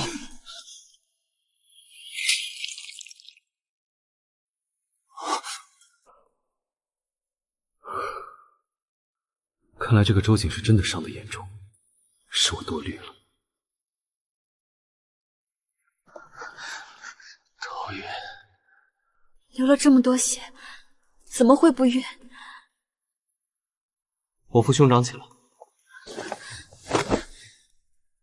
不用麻烦二皇子。蒙石听到诏，知道殿下搞事，喜公公不知道啊，所以他一进来就一惊一乍的。您这是怎么了？是谁害的您？二皇帝不是故意的。二皇子，我们殿下好好的，请您解释解释了，这是怎么了？殿下才出宫就出了事，二皇子不妨说说，奴才该怎么和娘娘交代？是我没站稳，这才酿成大错。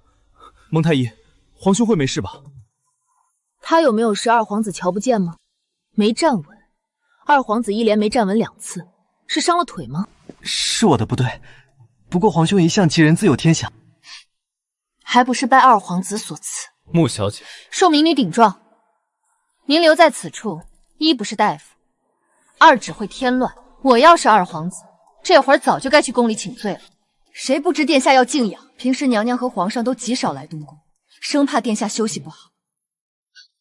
二皇子倒好，比谁来的都勤快。他竟然也有脾气，还是怼周玉这个恶心玩意儿。这穆家女儿还没嫁入东宫，就敢大吼大叫，以后还了得？既然错了，不如想着补救。施粥的事不可耽误，少一袋米就能饿死几个人命关天的事，你求姑没用。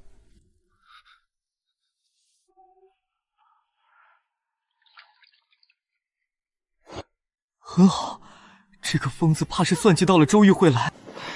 殿下，你要臣的小命直言便是，今日出点事儿，明日又出点事儿，不如将臣一刀了结了，也好过日日提心吊胆。让你费心了，是姑不好。穆子涵，你简直放肆！二皇帝放心，姑不怪你。蒙太医，殿下怎么了？他装的，都可以去登台唱戏了。殿下本来就丢了半条命，就算是好好养也没多少时日。穆小姐不知，她昨儿就发了热，这会儿还没退下。喜公公，送客。周瑾闻到他身上的香甜，他很久没有个安稳觉了，竟然真的睡了过去。这样的人，只要不提无理要求，穆子涵都会满足。别说周玉会不会生出可怕的心思，就连我看多了都。殿下这朵娇花，的确让人怜惜。今天是难得的艳阳天，可还是驱不走冬日的寒。掌握好火候，也不知过了多久才熬好，倒出黑乎乎的药汁，蒙石这才端着往回走。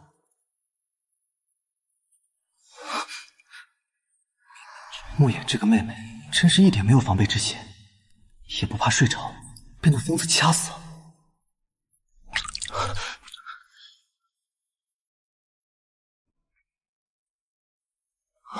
这是殿下的药，我一并拿进去。你不怕死你就进去，殿下反正不想好全，多喝一顿少喝一顿也没什么。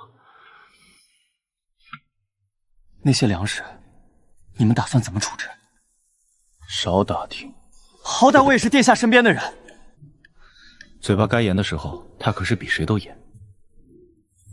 殿下，他也不知道在那里站了多久了。梁氏让手底下的人出面，高价卖给周玉。蒙石，你还要知道什么？瞧他刚刚那六神无主快哭了的表情，到底是锦衣玉食从来没吃过苦的。遇着事就知道装可怜，姑这种好皇兄哪里看得了这个？有病啊！抢了又卖出去，卖多少？少！你个疯子怎么不去抢？这么多银子，二皇子哪里拿得出来？像他这种人是在刀尖上无声的，在官场上，尤其为了那把龙椅，银子是小事。梁氏一事闹大了，得了个德不配位的蠢货的名号，是大事。周玉的母妃熹贵妃就这么一个儿子，周玉的外祖熹家，姨母康家，想想法子怎能凑够的？明白了，周玉简直就是个冤大头。人呢？押去了地室。过去瞧瞧。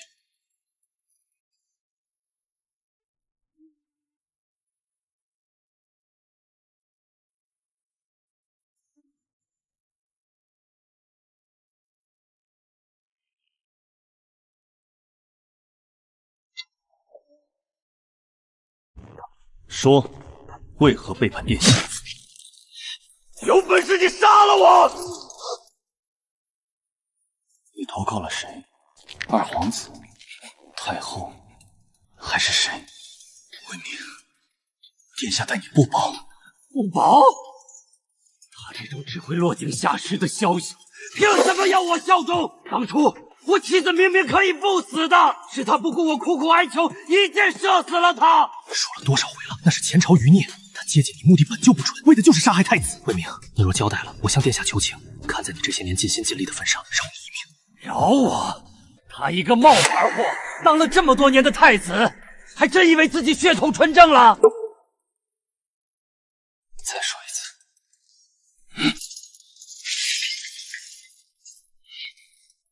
我让你再说一次。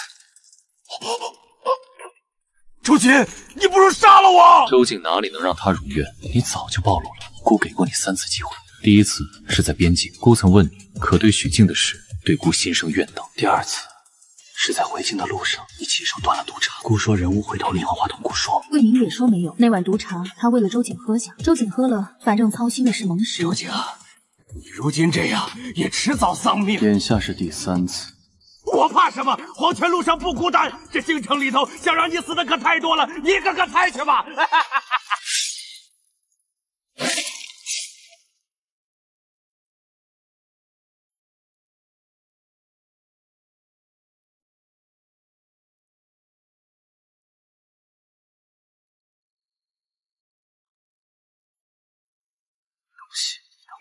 都说了，他过来只是给他第3次机会。穆子涵从噩梦清醒，梦里和慕如月抢东西，被下人打，穆正也帮着慕如月。做噩梦了。殿下，慕如月哪里都不如我，求我，殿下不亏的。梦到这里，穆子涵忍不住落泪。不亏？反正这件事不是秘密，与其从别人嘴里得知，还不如我来说。先前穆家想把慕如月嫁给殿下，她是我继母的女儿，算起来她年长我1岁。穆正的亲女儿。我爹私生活不端，让殿下笑话了。其实我比慕如月稳重，也比她明事理，长得应当也比她美。周夜是个多体贴的疯子啊！地上凉，还不起来？皇姐在殿内就不爱穿鞋，就准备了厚厚的毛毯，回头我也在屋里备上。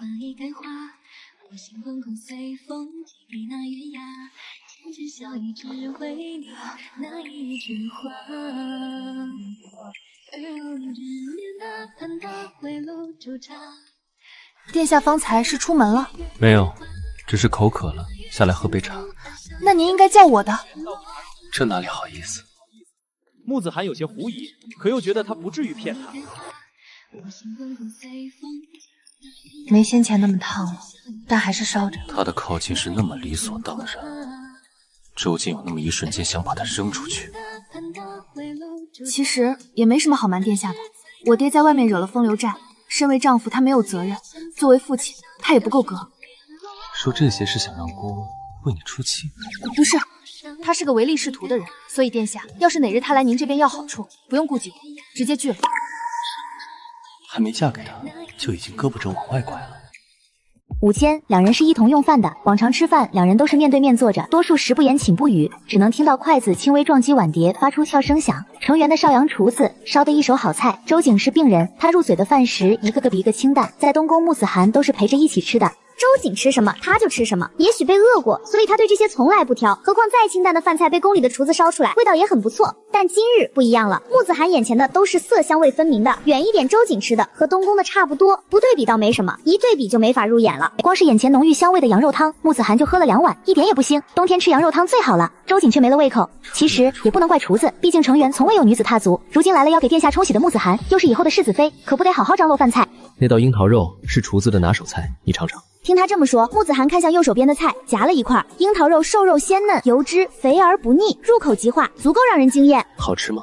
周瑾悠悠出声，穆子涵刚要点头，很快又生吃独食的不好意思。见周瑾放下筷子，殿下，不如我去别处吃吧。不必。周瑾说的毫无负担，也足够不要脸。本来就是姑安排下去的，多吃点你太瘦了。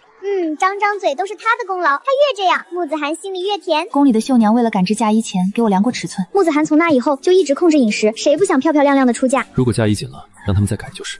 你身体重要。周瑾说着，十分难得的给穆子涵加了一筷子清蒸鱼，是他吃的病号餐。今日何时回去？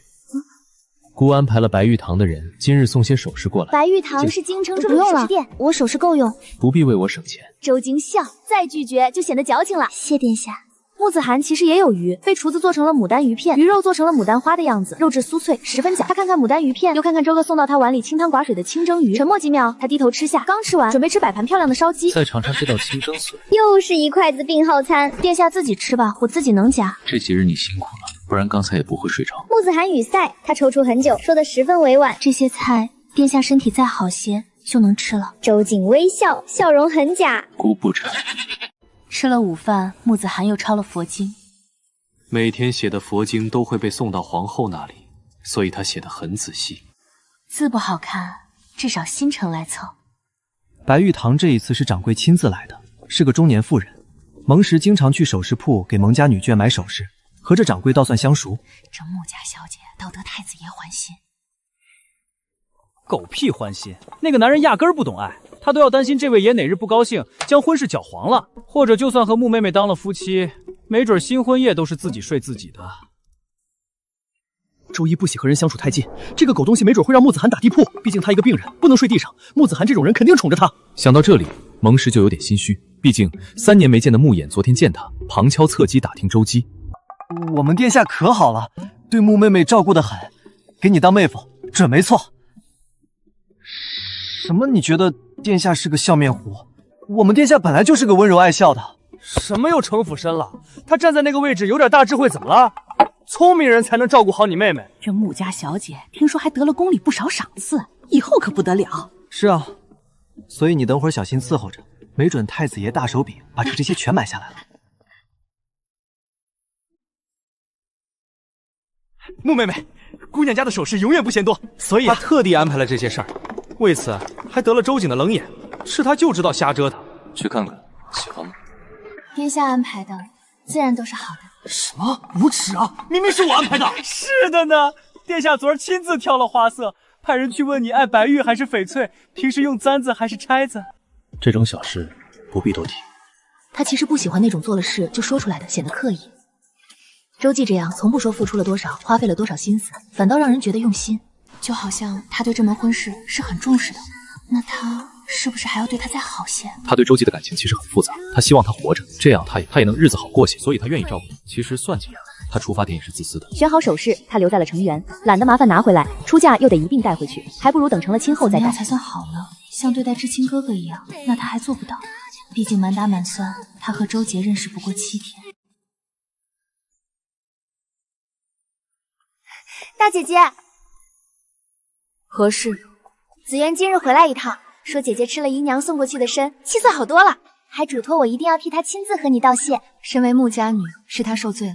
也许慕如琴嘴角的笑笑过于她了，又或许这段时日孙姨娘在掌家后，她陈家还没收你送去的拜田一个高度。没有，陈家人不让我见姐姐。她虽是庶女，却是慕如莲的亲妹妹，于情于理，陈家不该不让她见。整个陈家就像强盗一样，姐姐闹着要个交代，陈家竟然说她再闹就休了她。我是庶女，可到底是亲妹妹，却见不了。姨娘只是姨娘，更加见不了，只能靠着紫渊偷偷摸摸来传话。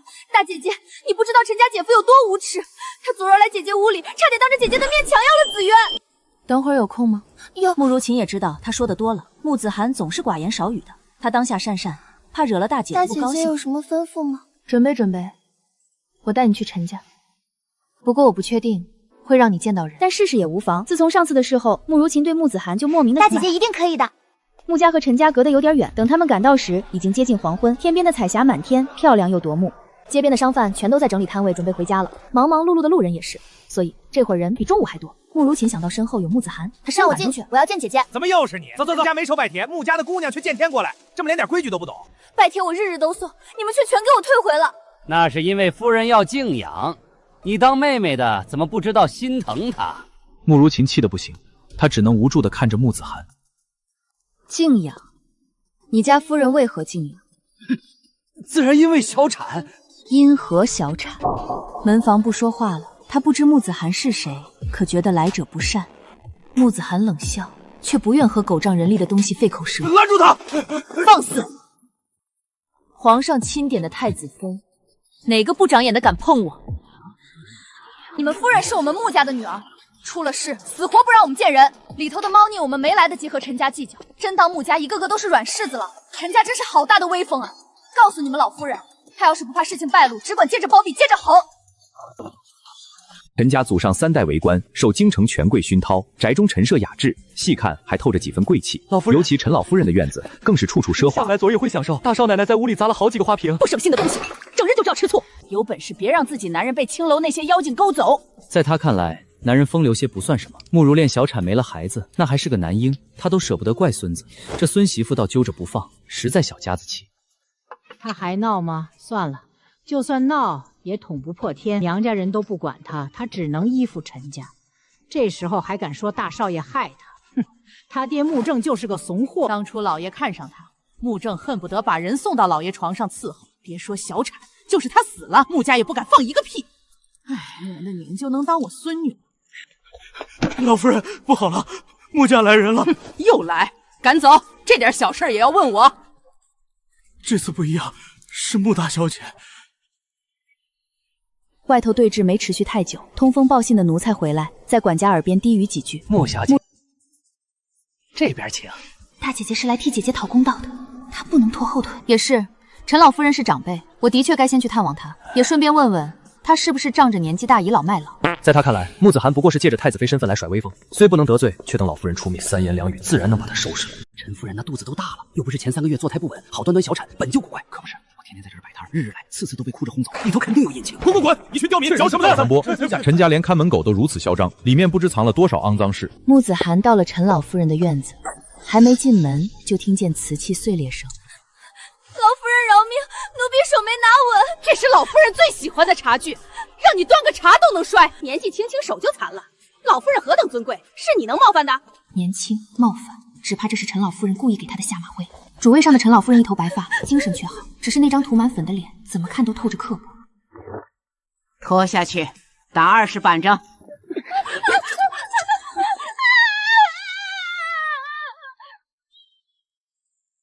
穆大姑娘来了，怎么不让人通传？你却在我陈家门外闹泼脏水，意欲何为？我听说如莲腹中的孩子是贵府少爷在她饭菜里下药害的。你这是哪里听来的？外头那些胡言乱语怎能信？不过孩子到底是陈家骨肉，既然与大公子无关，总要查清楚到底是哪个畜生害的。是他自己不小心摔了，6个月的妇人实在莽撞。我知道你心里有怨，怪我没照顾好你妹妹。如莲出事，我又何尝不难受？只是孩子，你还没嫁入皇家，就四处指桑骂槐，得罪人，总归不好。可我记得陈老爷我那个妹夫，不过只是个从4品小官啊。你这孩子不让你见，倒显得我是恶婆婆了。你姐姐性子软，嫁进陈家算高攀，可陈家上下从未瞧不起她。眼下她伤了根本，大夫说要静养，府里谁敢让她不如意？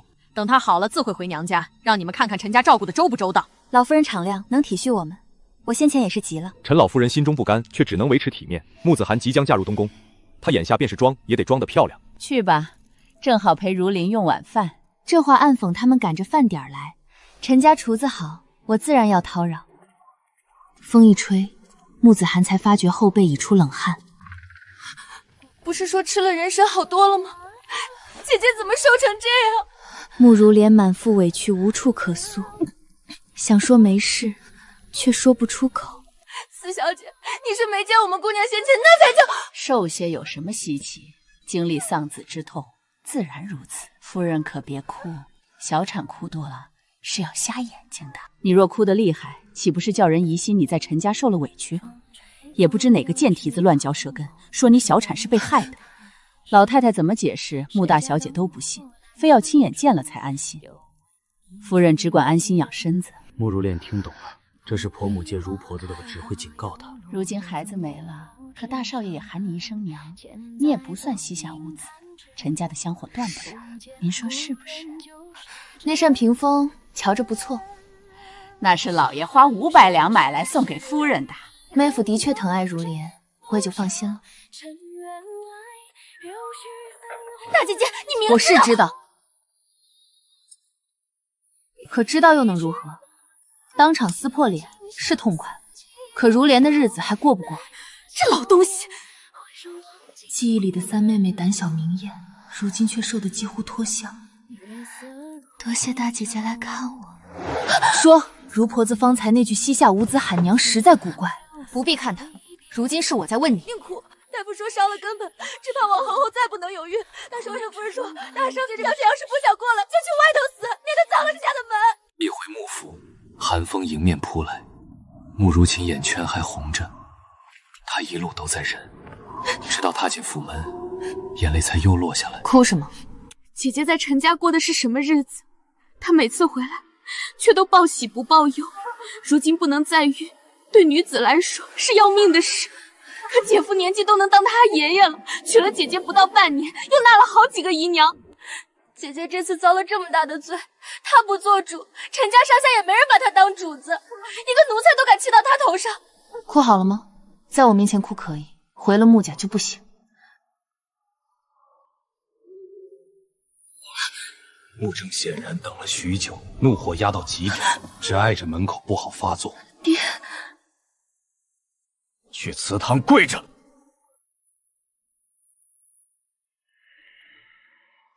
我是不是说过不准去陈家？一个个翅膀硬了包的话当耳边风。说，谁给你们的胆子去陈家闹事？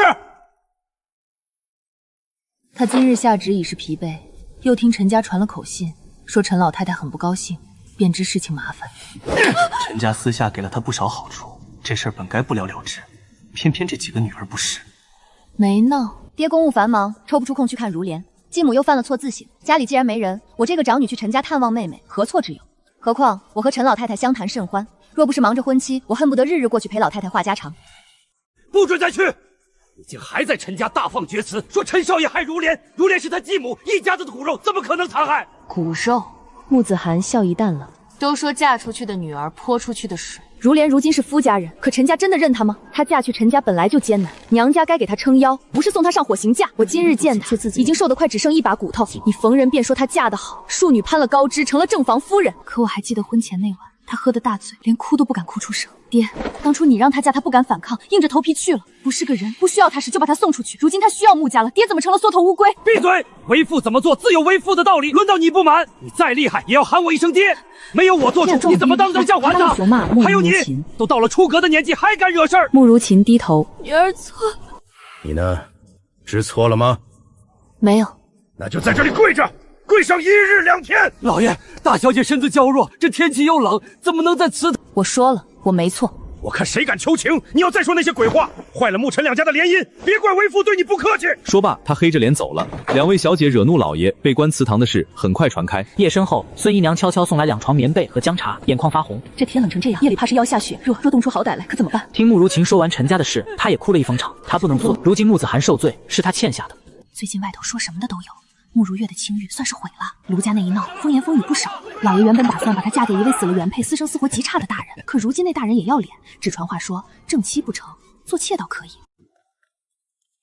少爷，孙姨娘去了祠堂，所以小的就回来了。那祠堂冷得很，不如你想想法子出面。我是能帮她，可她去了东宫的，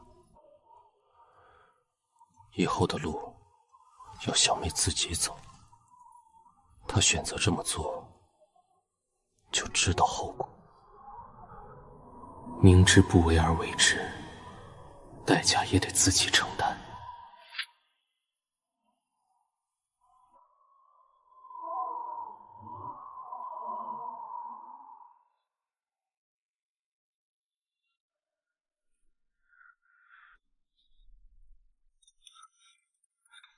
你喝不喝药？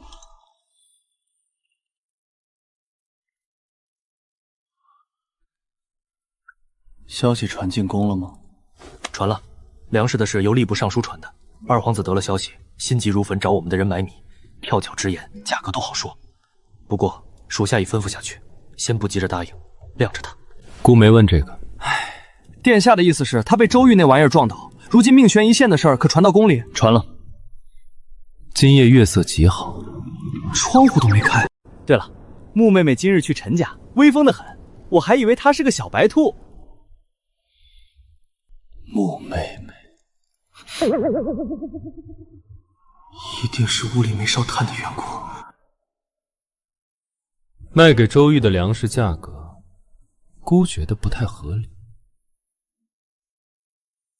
不会吧？他竟然这么善良？3倍吧。这不是为难人吗？我听说那边都开始卖铺子凑钱了。潜力是无限的，就当给你穆妹妹助兴了。夜格外漫长，穆子涵的确冷，他膝盖还很疼。身边的穆如晴困得不行，很快陷入梦乡。穆子涵给他捻了捻被子。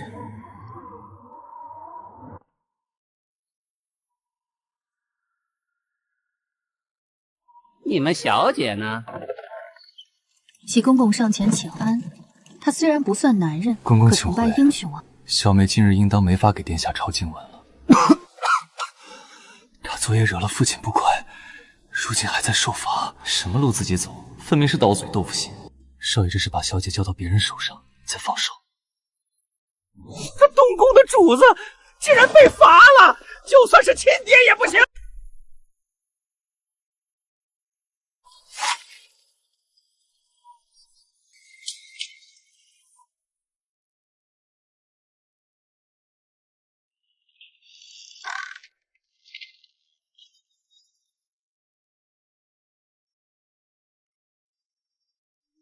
哎呦，小姐快起来！您在我们殿下身边都是怕冷要点炭的，这是在祠堂受罪吹了一夜的风。哼！穆家要是照顾不好你，不如跟老奴去城垣住下。老爷是因姑娘冲撞了陈老太太，这才罚的。哪个陈老太太？我认识，不是诰命夫人，也不是哪个天恒贵友里面的老太太。穆大人为了这么一个人惩罚小姐。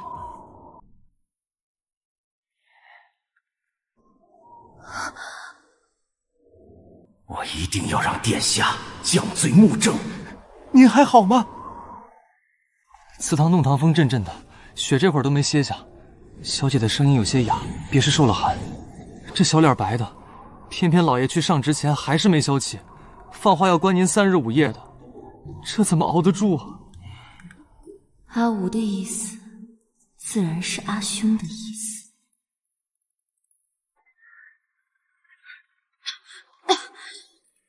我的确不太舒服。谢公公，我不敢得罪爹，别说3日5日，他就是让我跪10日，我也不敢说什么的。今日恐没法去城垣了，麻烦你带我和殿下请个罪。大姐姐不久前还跟我讨论东街新开酒楼的招牌菜很好吃来着。一早端木皇对着周瑜发好大一通火，珍贵补品不要命的往城垣送。殿下，穆小姐快被欺负死了。穆小姐可怜哦，说话都哑了。那穆正简直不是人，那祠堂风冷啊！这是欺负穆小姐吗？这分明是打您的脸呐！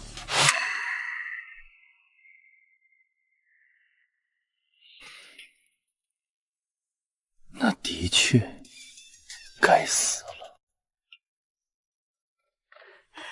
姨娘，大小姐身子不适，不如您出面请她回去歇着。你怎么不去？我去了，可小姐不听啊。唉，这对父女谁也不肯低头。你我的恩怨还没来得及算呢，急什么？先排队等着，总会轮到。那找大少爷呀，子涵他最听大少爷的话。还用你说？能找的全都找了。阿武说大少爷今早吐了血，身体不适，操劳不得。这阿武分明是故意的，可我没有证据。那就麻烦了。这一日不去殿下那里还成，要是伤了身体，以后日日不去，在殿下娘娘面前岂不是偷懒？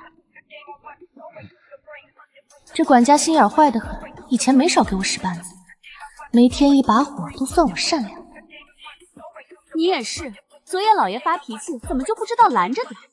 喜公公是皇后娘娘的人，回去说了什么？要是殿下不高兴了，对我们穆家不满，那就完了。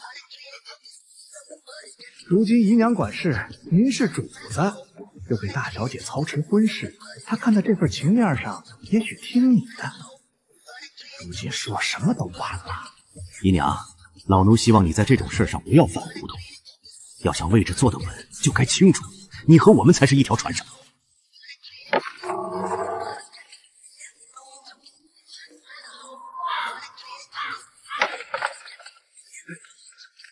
怎么了？大小姐说她死也不起来，除非老爷现在回来向她认个错。这是疯了吧？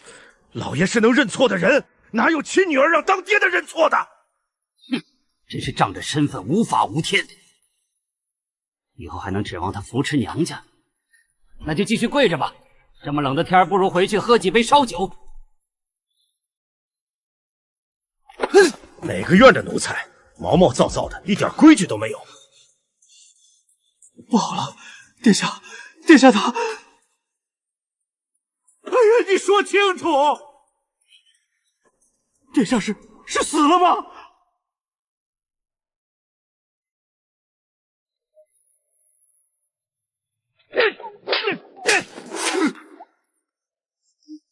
说什么呢，狗东西！竟敢咒我们殿下！你有几条命能活？好一个穆家！前脚责罚穆小姐，后脚一个刁奴都敢冒犯殿下，冒犯皇家！该死！来人呐，把他拖出去，砍了，砍了！脑袋拿去喂狗！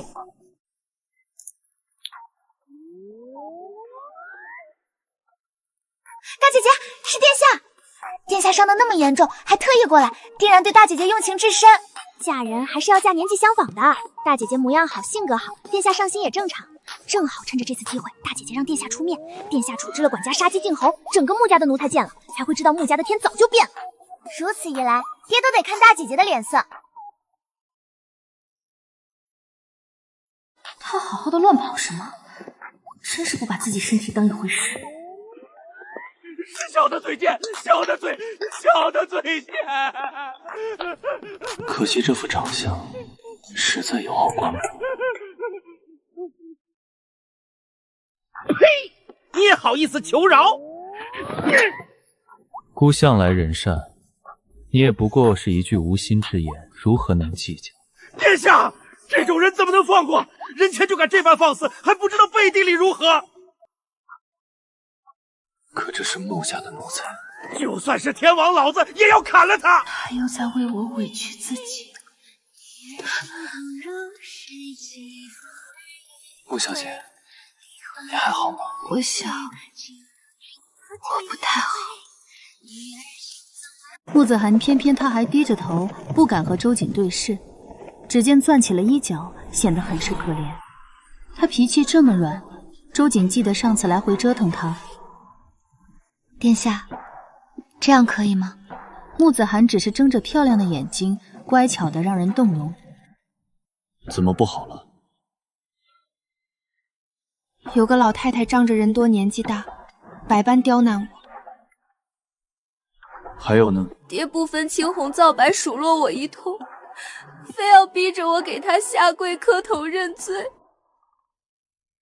大姐姐说起谎来还要红着眼。我可冷了，手这会儿还冰块一样。刚刚听到声儿，出来走得急了，还被裙摆绊了一脚。这可怎么办？连裙摆都不放过你，真是个小可怜。大小姐，求你帮奴才说说话。殿下不知，他不只是穆家的下人，还是我爹最器重的奴才。难怪殿下绝对不能放过他，没准这是穆大人授意的。是不是我爹授意，我不知情。不过在哥哥去当兵时，管家多次为难我，更是指责我是小畜生。这么久远的事，怎么还记得？说我什么都可以，我反正习惯了。可你千不该万不该诅咒殿下。殿下，奴才知道你心善，最不愿意处罚人，可您怎么能眼睁睁看着穆小姐这么卑微，奴才都看不下去呀！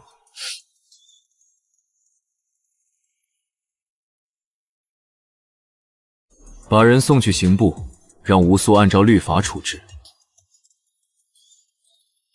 吴素是我的人，这头肥猪死前还得脱一层皮。那种血腥阴狠的事，他这种圣颜太子可不能做的。穆正呢？老爷去通政司了。让他滚回来，自己家的破事都没理清楚，这种人如何让姑放心他在通政司做事？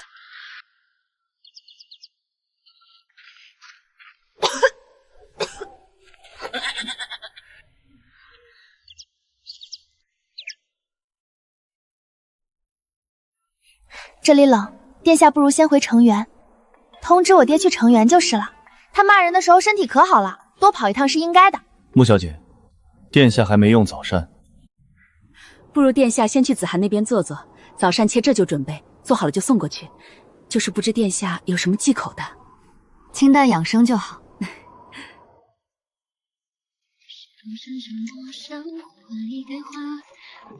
这种姿势太怪了，好丢人。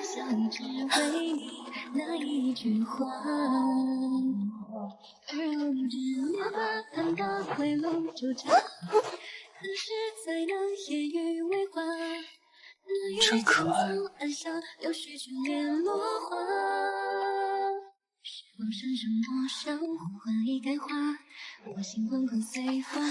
殿下，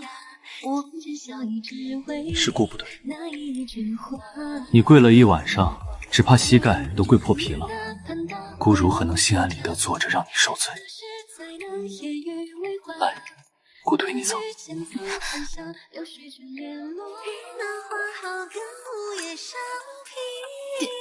殿下，手的确跟冰块似的，给你捂捂。